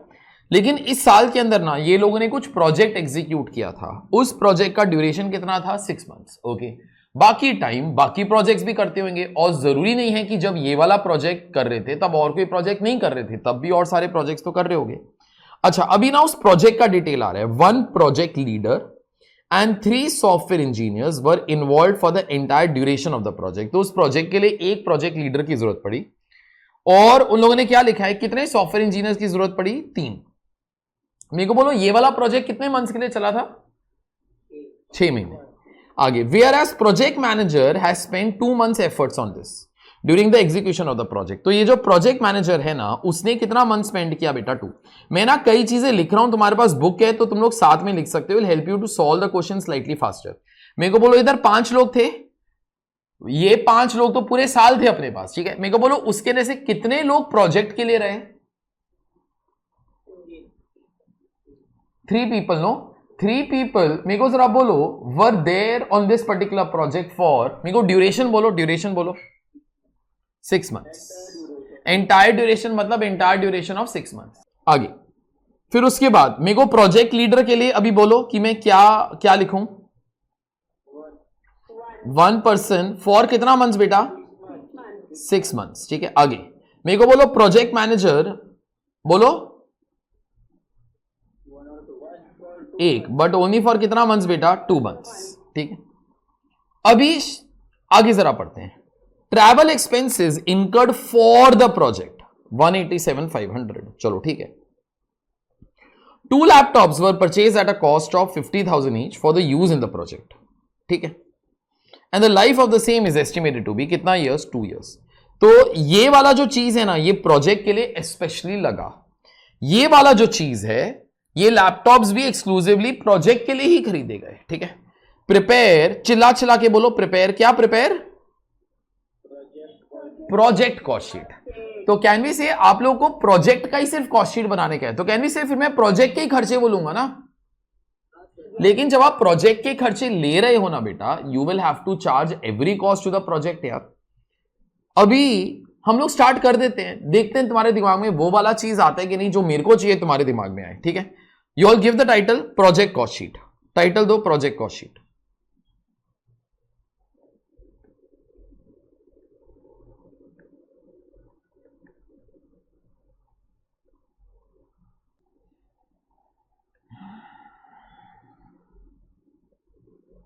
अच्छा, यहां पे ये सेंटेंस लिखना तुम लोग को बाद में सेंटेंस का इंपॉर्टेंस समझ में आएगा। Direct expenses,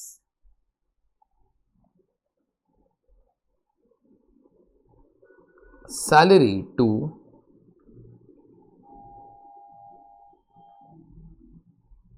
software engineers, 2 line छोड़ना, salary to project leader, salary to project manager. इन सब का कैलकुलेशन इधर इधर और इधर लिखेगा। एक बार जब कैलकुलेशन मेरे को मिल जाएगा ना, ओके, तभी इन दैट पर्टिकुलर केस यहां पर एक टोटल आ जाएगा। जब ये टोटल आ जाएगा तो सैलरी तुम्हारा कंप्लीट हो जाएगा। मेरे को बोलो, इस प्रोजेक्ट के लिए और क्या क्या खर्चे हो रहे हैं इस प्रोजेक्ट के लिए, मेरे को जरा बोलना। डायरेक्ट कॉस्ट मतलब cost that are directly incurred for this particular project, बोलो। एक ट्रैवलिंग कॉस्ट तो आ जाएगा, तो लिखो ट्रैवलिंग एक्सपेंसेस 187,500। और उसके बाद एक सेकेंड, लैपटॉप्स का परचेज कॉस्ट नहीं लिखेगा क्योंकि लैपटॉप इज एन एसेट, लेकिन उसका डेप्रीसिएशन तो लिखेगा ना बेटा।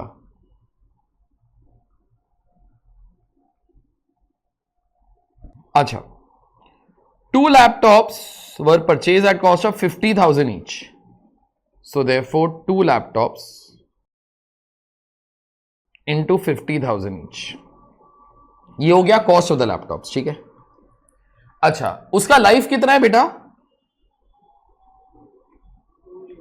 2 years। तो यहां पे लिखो डिवाइड बाय 2 years। लेकिन ये तुम्हारा आंसर नहीं होएगा बेटा। बोलो आगे, मेरे को एक और काम करना बाकी है क्या? इंटू 6/12। नो, ये वाले लैपटॉप सिर्फ 6 महीने यहां पर यूज होंगे, बाकी जो है किधर और यूज हो जाएंगे। 25,000। नो, चलो सुनो, पहले अभी तुम लोग एक काम जरा करो, इसके बाद कुछ बाकी है जिसके लिए मैं ये वाला क्वेश्चन तो कर रहा हूं फॉर श्योर, लेकिन तुम लोग ये वाले 3 अमाउंट्स लेकर आओ। मैंने तुमको यहां पर ये कुछ लिखवाया था ताकि तुम लोग ये वाले 3 आंसर्स थोड़ा सा जल्दी कंप्यूट कर लो। वो वाला चीजें देखते रहो और तीनों अमाउंट्स कंप्यूट करो। मेरे को आंसर मत बताना, 2 मिनट के बाद I will start.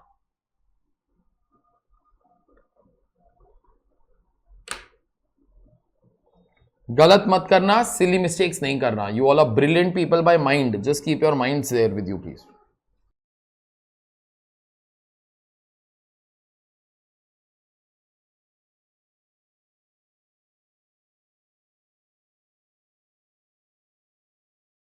Okay, 1 minute is left now.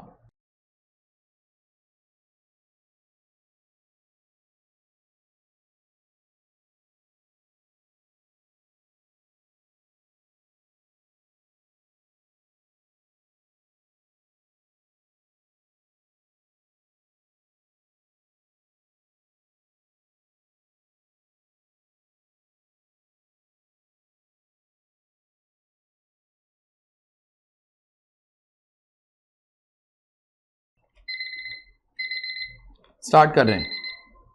मेरे को भी आंसर नहीं मालूम, I am checking it up. सुनो, 15 lakhs I am writing over here.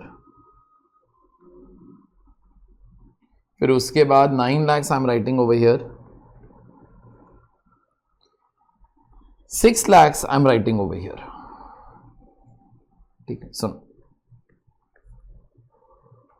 5 lakhs is a salary of how many people बेटा? 5। 9 lakhs is a salary of 2 people. 6 lakhs is a salary of 1 person. Divide by 1 नहीं भी करोगे तो भी वो चलेगा। मेरे को जरा बोलो, जो अभी तक मेरे को 3 आंसर मिले, ये क्या रिप्रेजेंट करते हैं? Salary of 1 person for 1 year। ठीक है, अच्छा, यहां पर 3 लोग एम्प्लॉय हुए, यहां पर 1 बंदा एम्प्लॉय हुआ, यहां पे 1 बंदा एम्प्लॉय हुआ। लेकिन this is not your answer, क्योंकि these 3 guys were employed on this particular project for the entire duration. Entire duration does not mean 1 year, it means 6 months। तो इंटू 6/12, यहां पर भी इंटू 6/12। लास्ट में अपना पोपट मत करवाना, यहां पर क्या लिखूं? इंटू 2/12।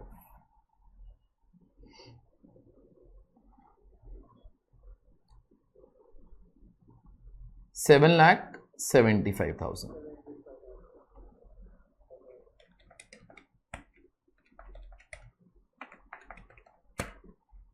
ये 987,500 आता है। ठीक, चलो मेरी बात सुनो अभी सब लोग,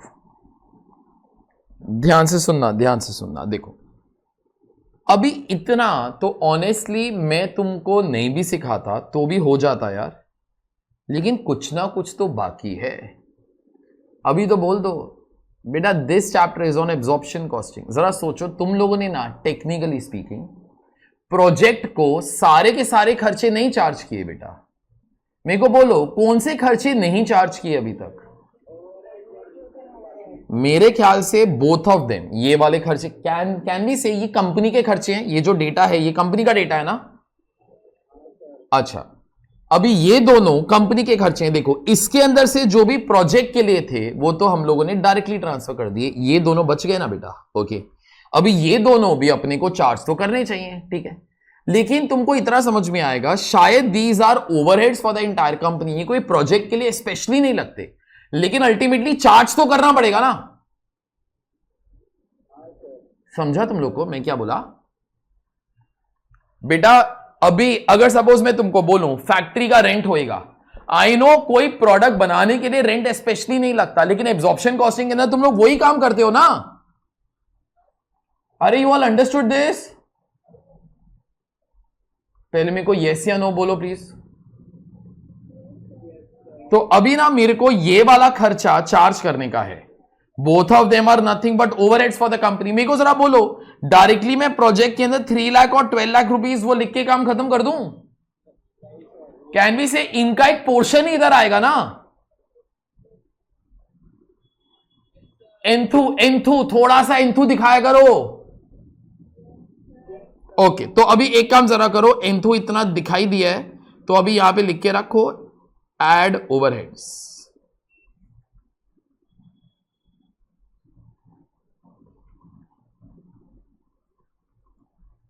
ऐसे एक टोटल मार दो। सुनो सुनो सुनो, अभी ना अपना कोई भी क्वेश्चन आज तक का याद कर लो, कोई भी क्वेश्चन या फिर नया क्वेश्चन एक दिमाग के अंदर बना लो। अगर मैं तुमको कभी भी सपोज ऐसा बोलूं कि let's follow machine hour method, ठीक है, let's follow machine hour method and let's charge overheads of the entire company to the respective jobs, तो देखो जरा कि तुमको फिर ये ओवरहेड्स जॉब्स को चार्ज करने के लिए क्या क्या डेटा की जरूरत पड़ेगी। पहले तेरे को ओवरहेड्स ऑफ द कंपनी की जरूरत पड़ेगी। मेरे को यस या नो बोलते रहना बार बार। मेरे को बोलो पहले तेरे को ओवरहेड्स ऑफ द कंपनी का जरूरत पड़ेगा, वो अपने लिए बीओएच का काम करेगा। Is that okay? फिर उसके बाद तेरे को कंपनी के मशीन आवर्स की जरूरत पड़ेगी, यस और नो? वो तेरे को एब्जॉर्प्शन रेट दे देगा पर मशीन आवर। और उसके बाद अगर तेरे को जॉब को चार्ज करने का है तो तेरे को फिर एक और डेटा भी तो चाहिए कि जॉब के लिए आगे बोल कितना मशीन आवर्स चाहिए। Is that understood? अभी ना इस क्वेश्चन के अंदर मैंने तुम लोग को हिंट दिया है, ठीक है, अभी अभी जो मैंने बोला तुमको हिंट दिया। देख मेरे को ना ओवरहेड्स ये वाला चार्ज करने का है टू द जॉब, तो these overheads of 15 lakh rupees you will have to charge to the job, तो इसको अपने को एब्जॉर्ब करने का है ओवर सम फैक्टर जो कंपनी के लिए भी दिया हुआ है और जॉब के लिए भी दिया हुआ है। जैसे मशीन आवर्स कंपनी का भी होएगा जॉब का भी होएगा, तभी तो मैं जॉब को चार्ज कर पाएगा ना। तो अब तुम लोग मेरे को बताओ, मेरे को हार्ट अटैक आएगा मैं इतना चिल्ला रहा हूं। मेरे को जरा बोलो कौन सा ऐसा डेटा है जो कंपनी का भी है और जॉब का भी है? आई थिंक यहां पे percentage of salary I will be saying. Okay तो लेबर कॉस्ट बोले तो somebody told correct only, but I will say percentage of salary. तुमको समझ में आता है? अभी उसके अलावा और कोई ऑप्शन भी नहीं है मेरे पास। मेरे को बोलो और कोई ऑप्शन क्यों नहीं है? I can not absorb this 15 lakh rupees over anything else, क्योंकि और कुछ डेटा ही नहीं है ना मेरे पास। क्यों बोलते सर मटेरियल का डेटा क्यों नहीं है? क्योंकि भाई this is not a manufacturing company. तो तेरे पास एक ही ऐसा क्वेश्चन, एक ही ऐसा मेथड है जो काम कर सकता है, परसेंटेज ऑफ लेबर कॉस्ट। यहां पे भी परसेंटेज ऑफ लेबर कॉस्ट को हम लोग रीफ्रेम करके क्या बोल देंगे? Percentage of salary cost. मैं ये वाला चीज कर पाऊंगा क्योंकि मेरे पास सैलरी इसका भी है और इसका भी है। इसका का मतलब बोलो कंपनी का भी है और मेरे पास जॉब का भी है। Is this understood? ठीक है तो अभी एक काम जरा करो, यहां पे ना आप लोग लिख के रखो वर्किंग नोट 1 एब्जॉर्प्शन रेट। यहां पे एक चीज जरा लिखो जो मैं भी लिख रहा हूं, write down. We have to charge repairs and maintenance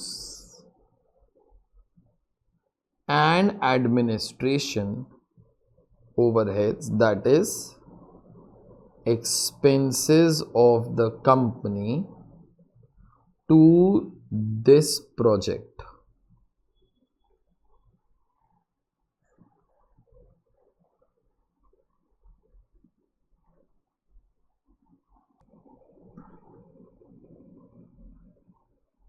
We can only follow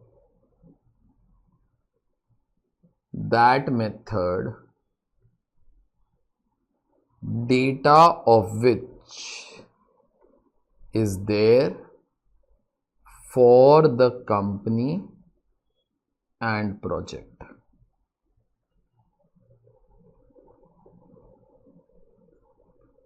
and that is percentage of labor cost, bracket में लिख देना salary.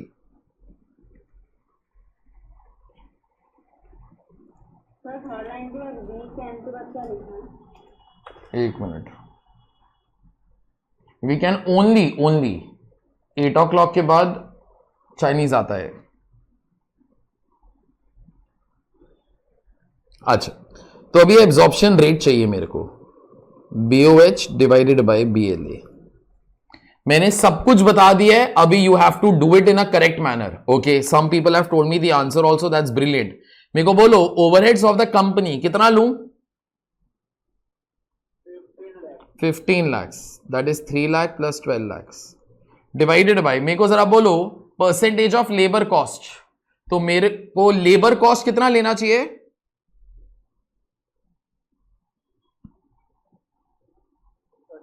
That will be this, no, 30 lakhs। Please मेरे ऊपर एक एहसान करना, 15 lakhs के आगे लिखना 15 lakhs कैसे आया, 30 lakhs के आगे लिखना 30 lakhs वो कैसे आया, वरना आधे घंटे के बाद अपने को पूरी जिंदगी में याद नहीं रहेगा कि वो वाले नंबर्स कैसे आए थे।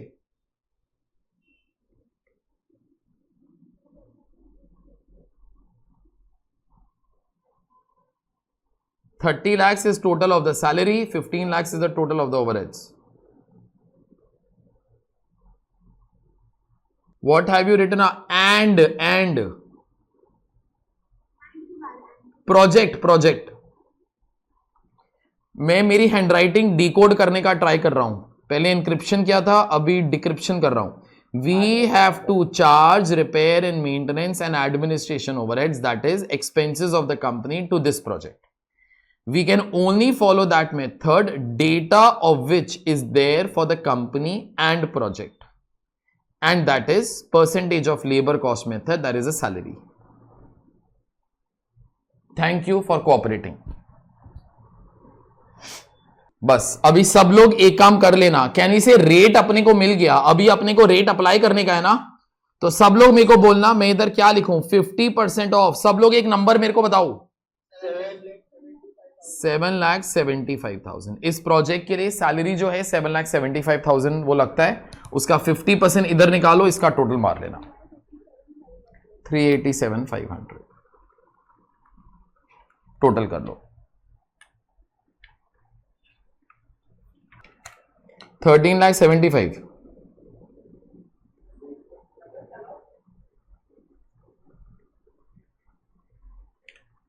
बेटा डायरेक्ट एक्सपेंसेस तो डायरेक्टली चार्ज हो ही गए ना अपने। डायरेक्ट एक्सपेंसेस, ये डायरेक्ट एक्सपेंसेस था, ये भी डायरेक्ट एक्सपेंस था, ये भी डायरेक्ट था, ये भी डायरेक्ट था, ये भी डायरेक्ट था। Mahesh, I have not understood your question. Repairs and overheads को बाइफरकेट नहीं करेंगे 3:12 में बेटा। ऑटोमेटिकली जब मैंने सैलरी लिया तो वो 6 months का ही था ना। ओके, तो जब मैंने 6 months की सैलरी के ऊपर अप्लाई किया तो बराबर ही आएगा ना फिर तो। डायरेक्ट एक्सपेंसेस वो होते हैं जो प्रोजेक्ट के लिए लगे, तो ये सारे के सारे जो थे वो डायरेक्ट एक्सपेंसेस थे।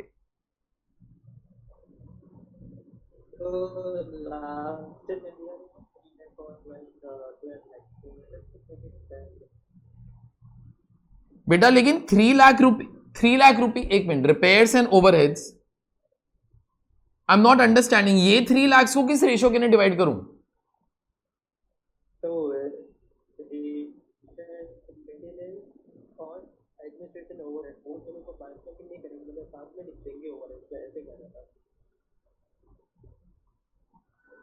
नहीं बेटा, तो both of them are overheads. एक सेकेंड, जब तू BOH निकालता है, BOH कल से लेके अभी तक तू चेक कर ले, जब भी तू BOH निकालता है it is collection of so many expenses, no together.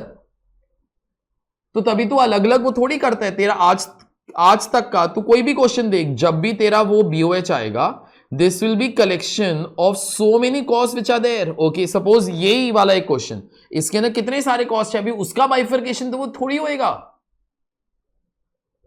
तू एक बार सोच, तू आराम से, तो वो पूछना बाद में, ठीक है?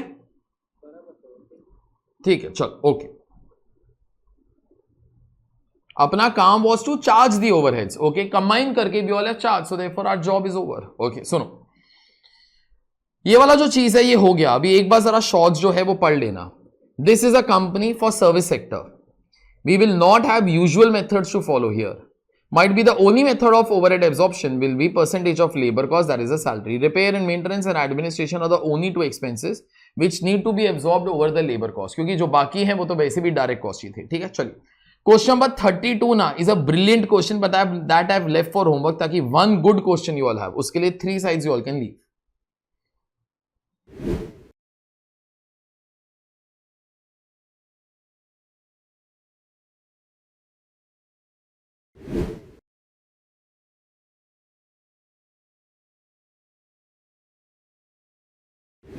सुनो, आज का अपना ना ये वाला एक लास्ट क्वेश्चन है। ठीक है, इजी क्वेश्चन है लेकिन लास्ट क्वेश्चन है that we all are doing. ठीक है, बराबर से सुनना जरा प्लीज। देखो, we are almost reaching the last part of this entire chapter and we will be ending the chapter with this part only. ठीक है, देखो मेरे को बोलो, one company one rate, that is called as which particular method? Blanket method. वो जाने दो, तो वो तो पुरानी बात होगी, हम लोगों ने स्टार्ट किया था तो उससे किया था। उसके बाद वन कंपनी वन रेट के बाद वन डिपार्टमेंट वन रेट, तो one department one rate was departmental method. वहां पर ना मैंने काफी काम तुम लोग को सिखा दिया, divide all the departments into 2 types, production departments, उसके बाद सर्विस डिपार्टमेंट्स, एलोकेशन, अपॉर्शनमेंट, रीअपॉर्शन। हम लोग 3 दिन से तो वही वाला काम कर रहे हैं। ठीक है, एलोकेशन किया, अपॉर्शनमेंट किया, रीअपॉर्शनमेंट करके ये वाले खर्चे जो है वो इधर आ जाते हैं। उसके बाद ये डिपार्टमेंट का बीओएच, ये डिपार्टमेंट का बीओएच, ये डिपार्टमेंट का बीएलए, ये डिपार्टमेंट का बीएलए, डिवाइड करके एब्जॉर्प्शन रेट आ जाएगा। ठीक है, अभी जरा सोचो, लेकिन हम लोगों ने शुरू में जब ये चैप्टर स्टार्ट किया था ना, तब मैंने तुमको बोला भी था बेटा डिपार्टमेंट का भी तो ब्रेकअप हो सकता है। There could be some overheads that are dependent upon machine hours, there could be some overheads that are dependent upon labour hours. उसके अंदर भी सपोज P1 डिपार्टमेंट के अंदर एक बड़ा मशीन है M1, एक छोटा मशीन है M2, and some overheads are dependent upon labour hours. ऐसा हम लोगों ने इनफैक्ट एक क्वेश्चन भी किया था। तो फिर P1 के अंदर एक रेट नहीं होगा, 2 रेट नहीं होगा, 3 रेट हो जाएगा। Some overheads will be absorbed over labour hours, some overheads based upon machine hours, some overheads based upon machine hours. Okay, हम लोग बस अभी ये चैप्टर खत्म कर रहे हैं with this kind of a thing, जहां पर मेरे को क्या करने का है, मेरे को ना हर मशीन का अलग से रेट निकालने का है। तुमको समझ में आ गया मेरा पर्पस क्या है? एक मशीन का अलग से रेट निकालो, हर मशीन का रेट अलग अलग निकालो, क्योंकि this machine might not be same as this particular machine. लेकिन अगर आपको ऐसा करने का है तो अभी ना जरा ध्यान से सुना, मैं तुमको क्या बोलता हूं। तो आपको ना अभी कैन वी से इस मशीन के खर्चे अलग करने पड़ेंगे। ठीक है, तो हम लोग उस चीज को बीओएच बोल देंगे। और अब तुमको समझ में आएगा, बीएलए के अंदर ऑब्वियसली मैं यहां पर मशीन आर मेथड ही फॉलो करूंगा ना, क्योंकि मैं हर मशीन का रेट अलग से निकाल रहा हूं, मशीन का रेट अलग से निकाल रहा हूं, तो उस machine that machine will be dependent upon its own hours. No यार, ओके, तो BOH divided by BLA, so therefore that particular thing will be nothing but absorption rate of that particular machine. बस इतना ही अपने को करने का और कुछ नहीं। बस एक और चीज, लेकिन सुन, अभी इसके ना तुमको दिक्कत किधर आएगी। पहले आप लोग क्या करते थे, कंपनी का खर्चा अपोर्शन करते थे अमंग डिपार्टमेंट्स।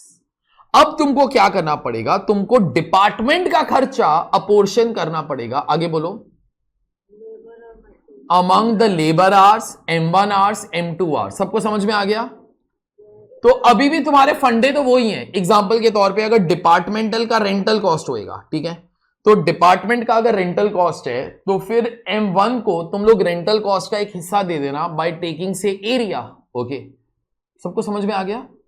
ये वही चीज है बेटा जो वो पहले कर रहे थे, बस पहले हम लोग हर डिपार्टमेंट का कॉस्ट अलग से निकाल रहे थे।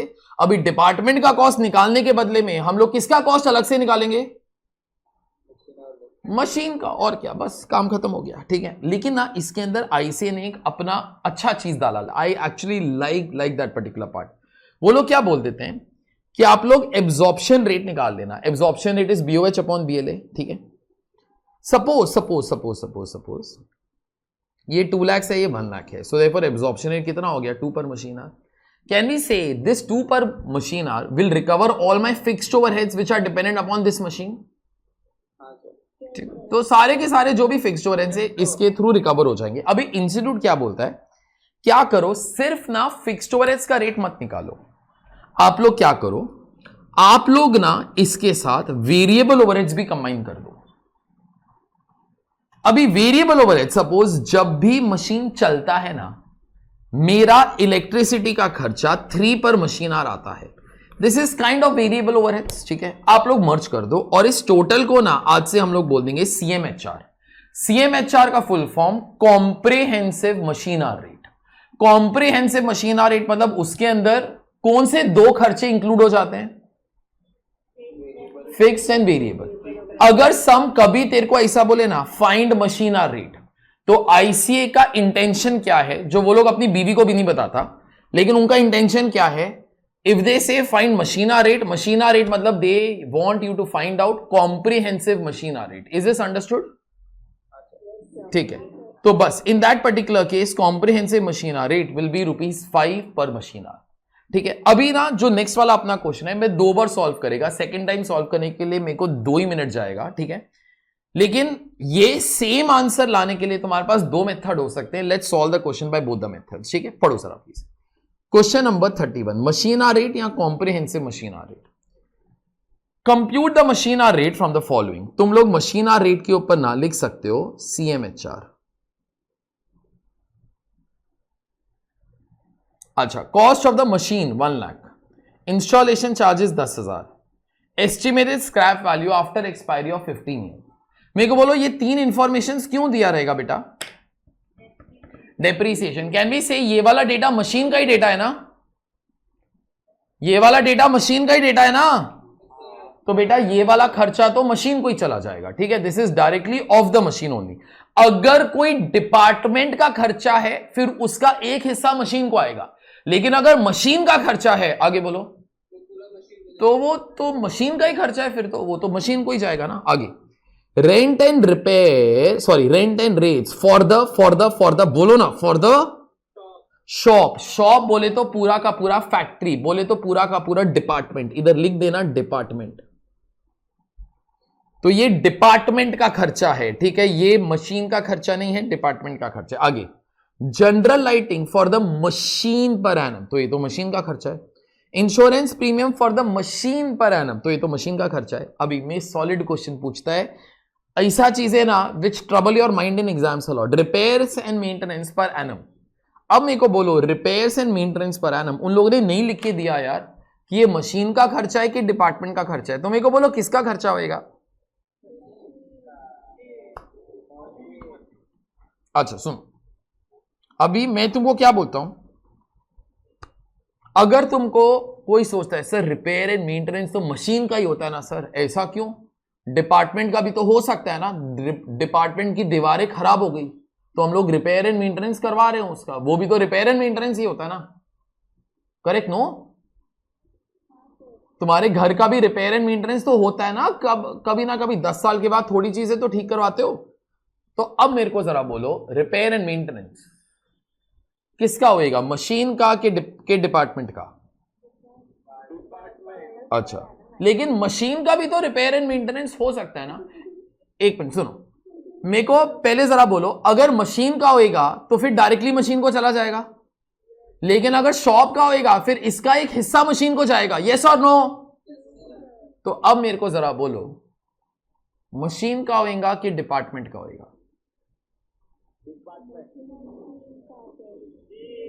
अच्छा सुन, मेरे को बोलो when the sum is not clear what should you do? assumption। लेकिन ना when the sum is not clear then you make an assumption, sum is very clear. तो बोलते sir how sum is clear?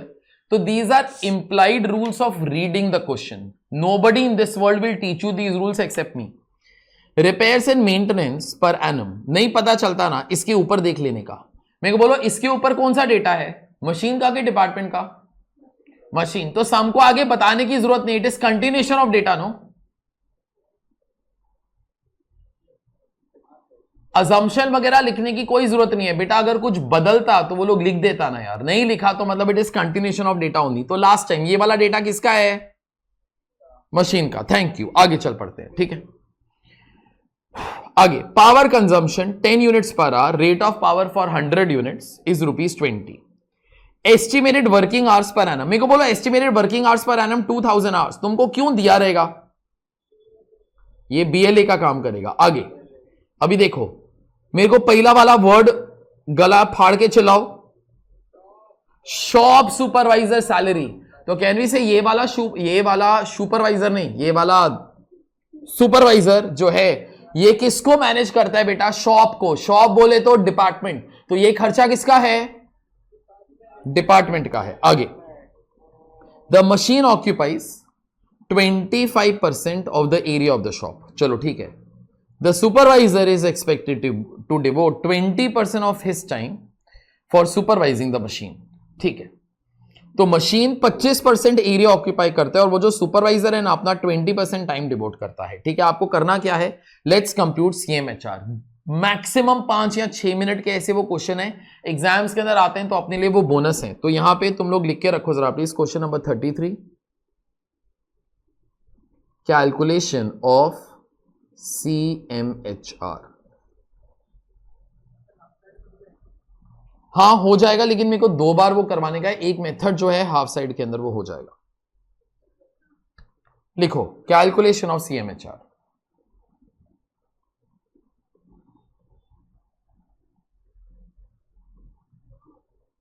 हाँ हाँ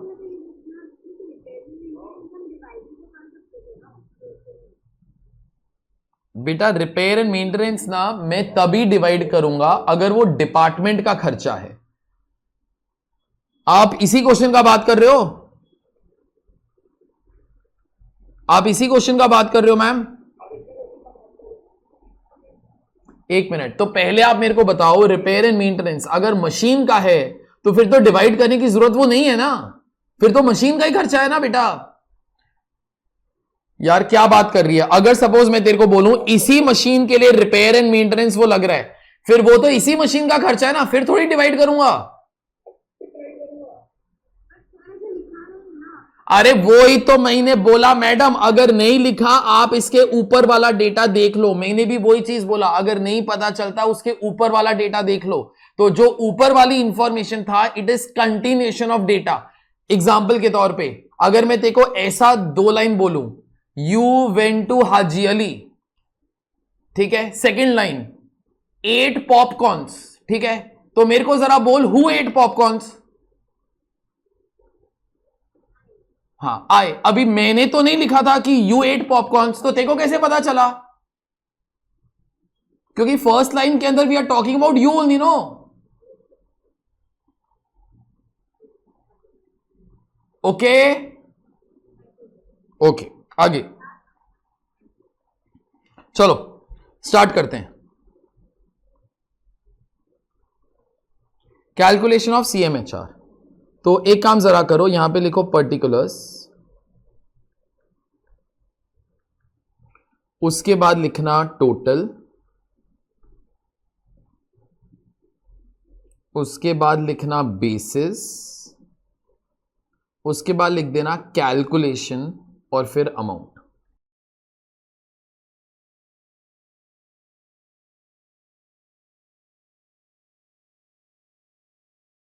मैंने उसको इसलिए machine का नहीं माना, ये रीजन नहीं था कि मैं डिवाइड नहीं कर सकता। I can take any ratio, I can take the ratio of area also, okay, लेकिन मेरे को डिवाइड नहीं करना था because that data if not specified, तो मैं ऊपर वाला चीज देखा, वो मशीन का डेटा था, तो ये भी मशीन का डेटा होगा। सुनो अभी ना ऐसे क्वेश्चंस के ना एक सिली एरर बहुत ज्यादा होता है, ताकि वो वाला एरर ना हो तो तुम लोग को ना मेरे को एक चीज बोलनी पड़ेगी। देखो अभी ना आप सारे के सारे खर्चे जो है ना कलेक्ट करने वाले हो, ठीक है, बराबर से सुनना मैं क्या बोलने वाला हूं। तुम लोग सारे के सारे खर्चे कलेक्ट करने वाले हो, तो एक चीज दिमाग में डाल लो और मेरे को बता दो, would you like to collect all the expenses for 1 year और 1 month etcetera? Final answer same ही आने वाला है। मैं मेरे ख्याल से 1 ईयर का ही करता हूं, क्योंकि ज्यादातर खर्चे इधर 1 ईयर के ही है ना, तो यहां पे ना एक बार लिख लिया करो और बार बार अपने को बोलते रहा करो 1 ईयर 1 ईयर 1 ईयर, ऐसा।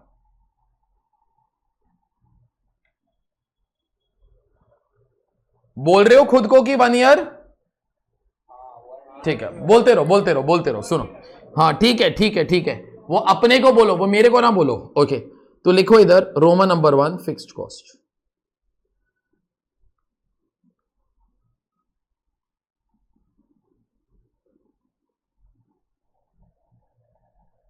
अच्छा सुनो, देख कोई भी खर्चा एक पीरियड के लिए दिया हुआ है ना, चाहे मंथ चाहे ईयर, तो वो फिक्स्ड कॉस्ट है। तो सबसे पहले ये पहला 3 लाइन डिप्रीसिएशन।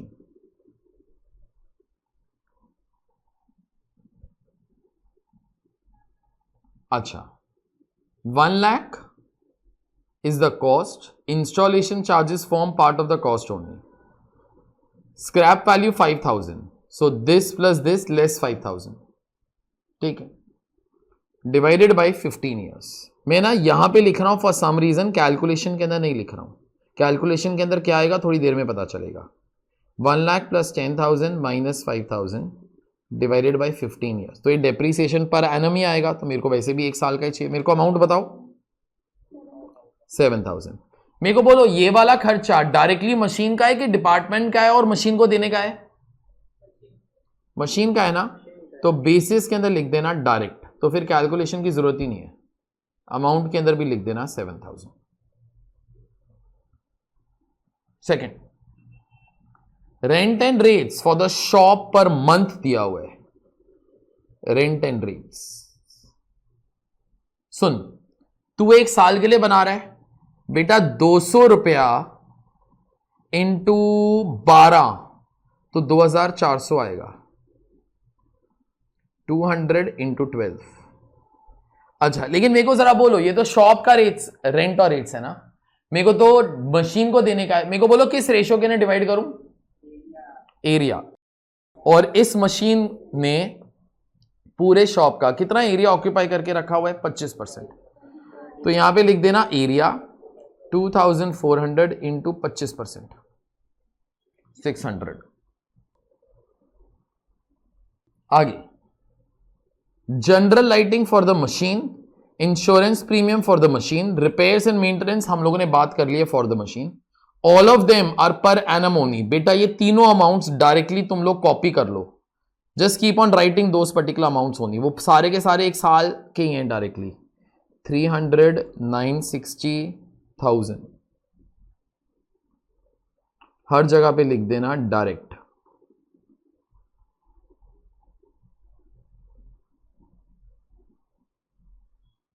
कैलकुलेशन की जरूरत भी नहीं है।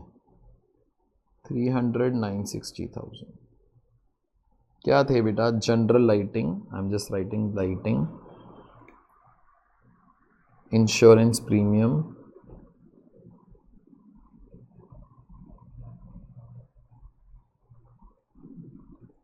Repairs and maintenance. चलो आगे,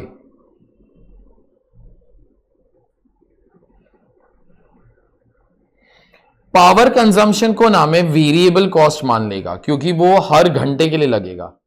ये तो बीएलए के लिए दिया हुआ है। Shop supervisor salary per month, तो यहां पे लिख देना शॉप सुपरवाइजर सैलरी। अच्छा, इट इज 600 पर मंथ, 7,200। अच्छा मेरे को बोलो शॉप सुपरवाइजर, वो तो पूरी शॉप को मैनेज करते हैं, बोले तो डिपार्टमेंट को। इस मशीन को मैं उसका हिस्सा कैसे कंप्यूट करके दूं? What ratio? 20% नो, तो 20% इज टाइम नो, तो यहां पे लिख देना टाइम। 7,200 इंटू 20%, 1440। टोटल मारो इसका,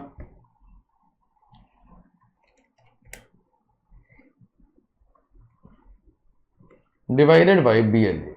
obviously BLA will be in terms of machine hours. मेरे को बोलो ये वाला मशीन कितने घंटे काम करेगा बेटा?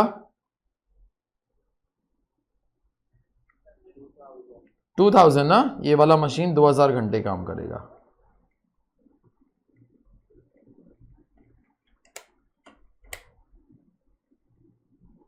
This is fixed overheads absorption rate per machine hour. Second,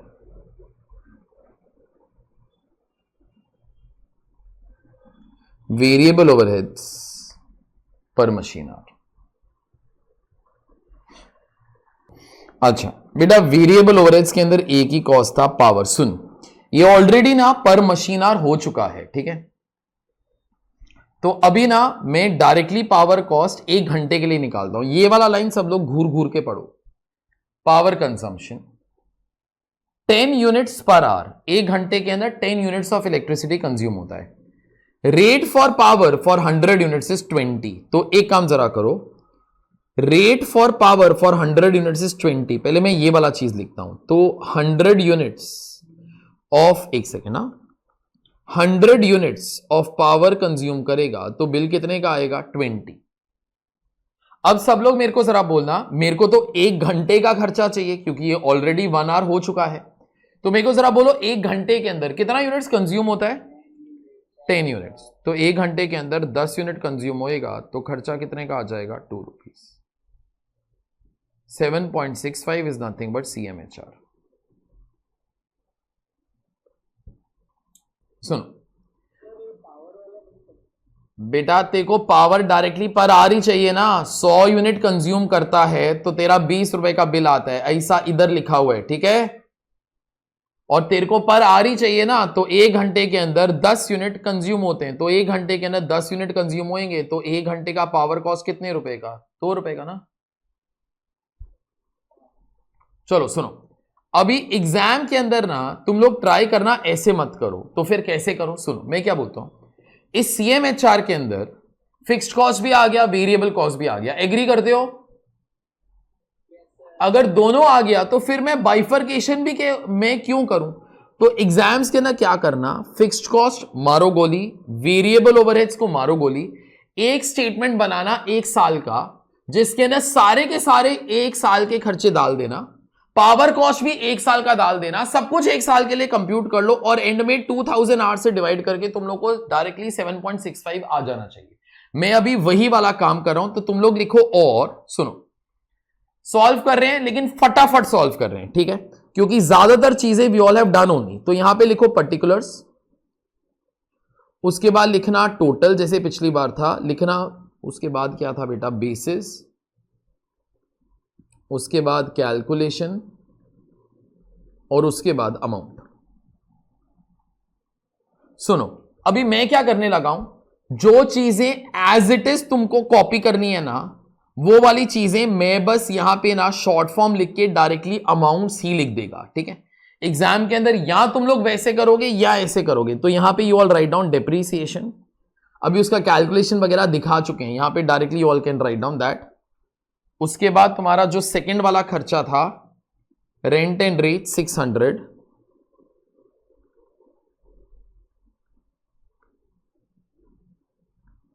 उसके बाद थर्ड, फोर्थ, फिफ्थ, सिक्स्थ।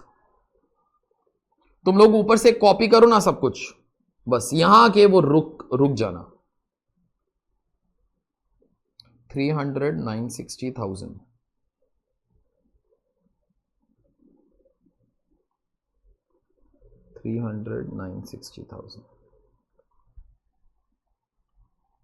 अब यहां पे लिखो 7th। अभी तुमको समझ में आएगा मैं क्या बोल रहा था।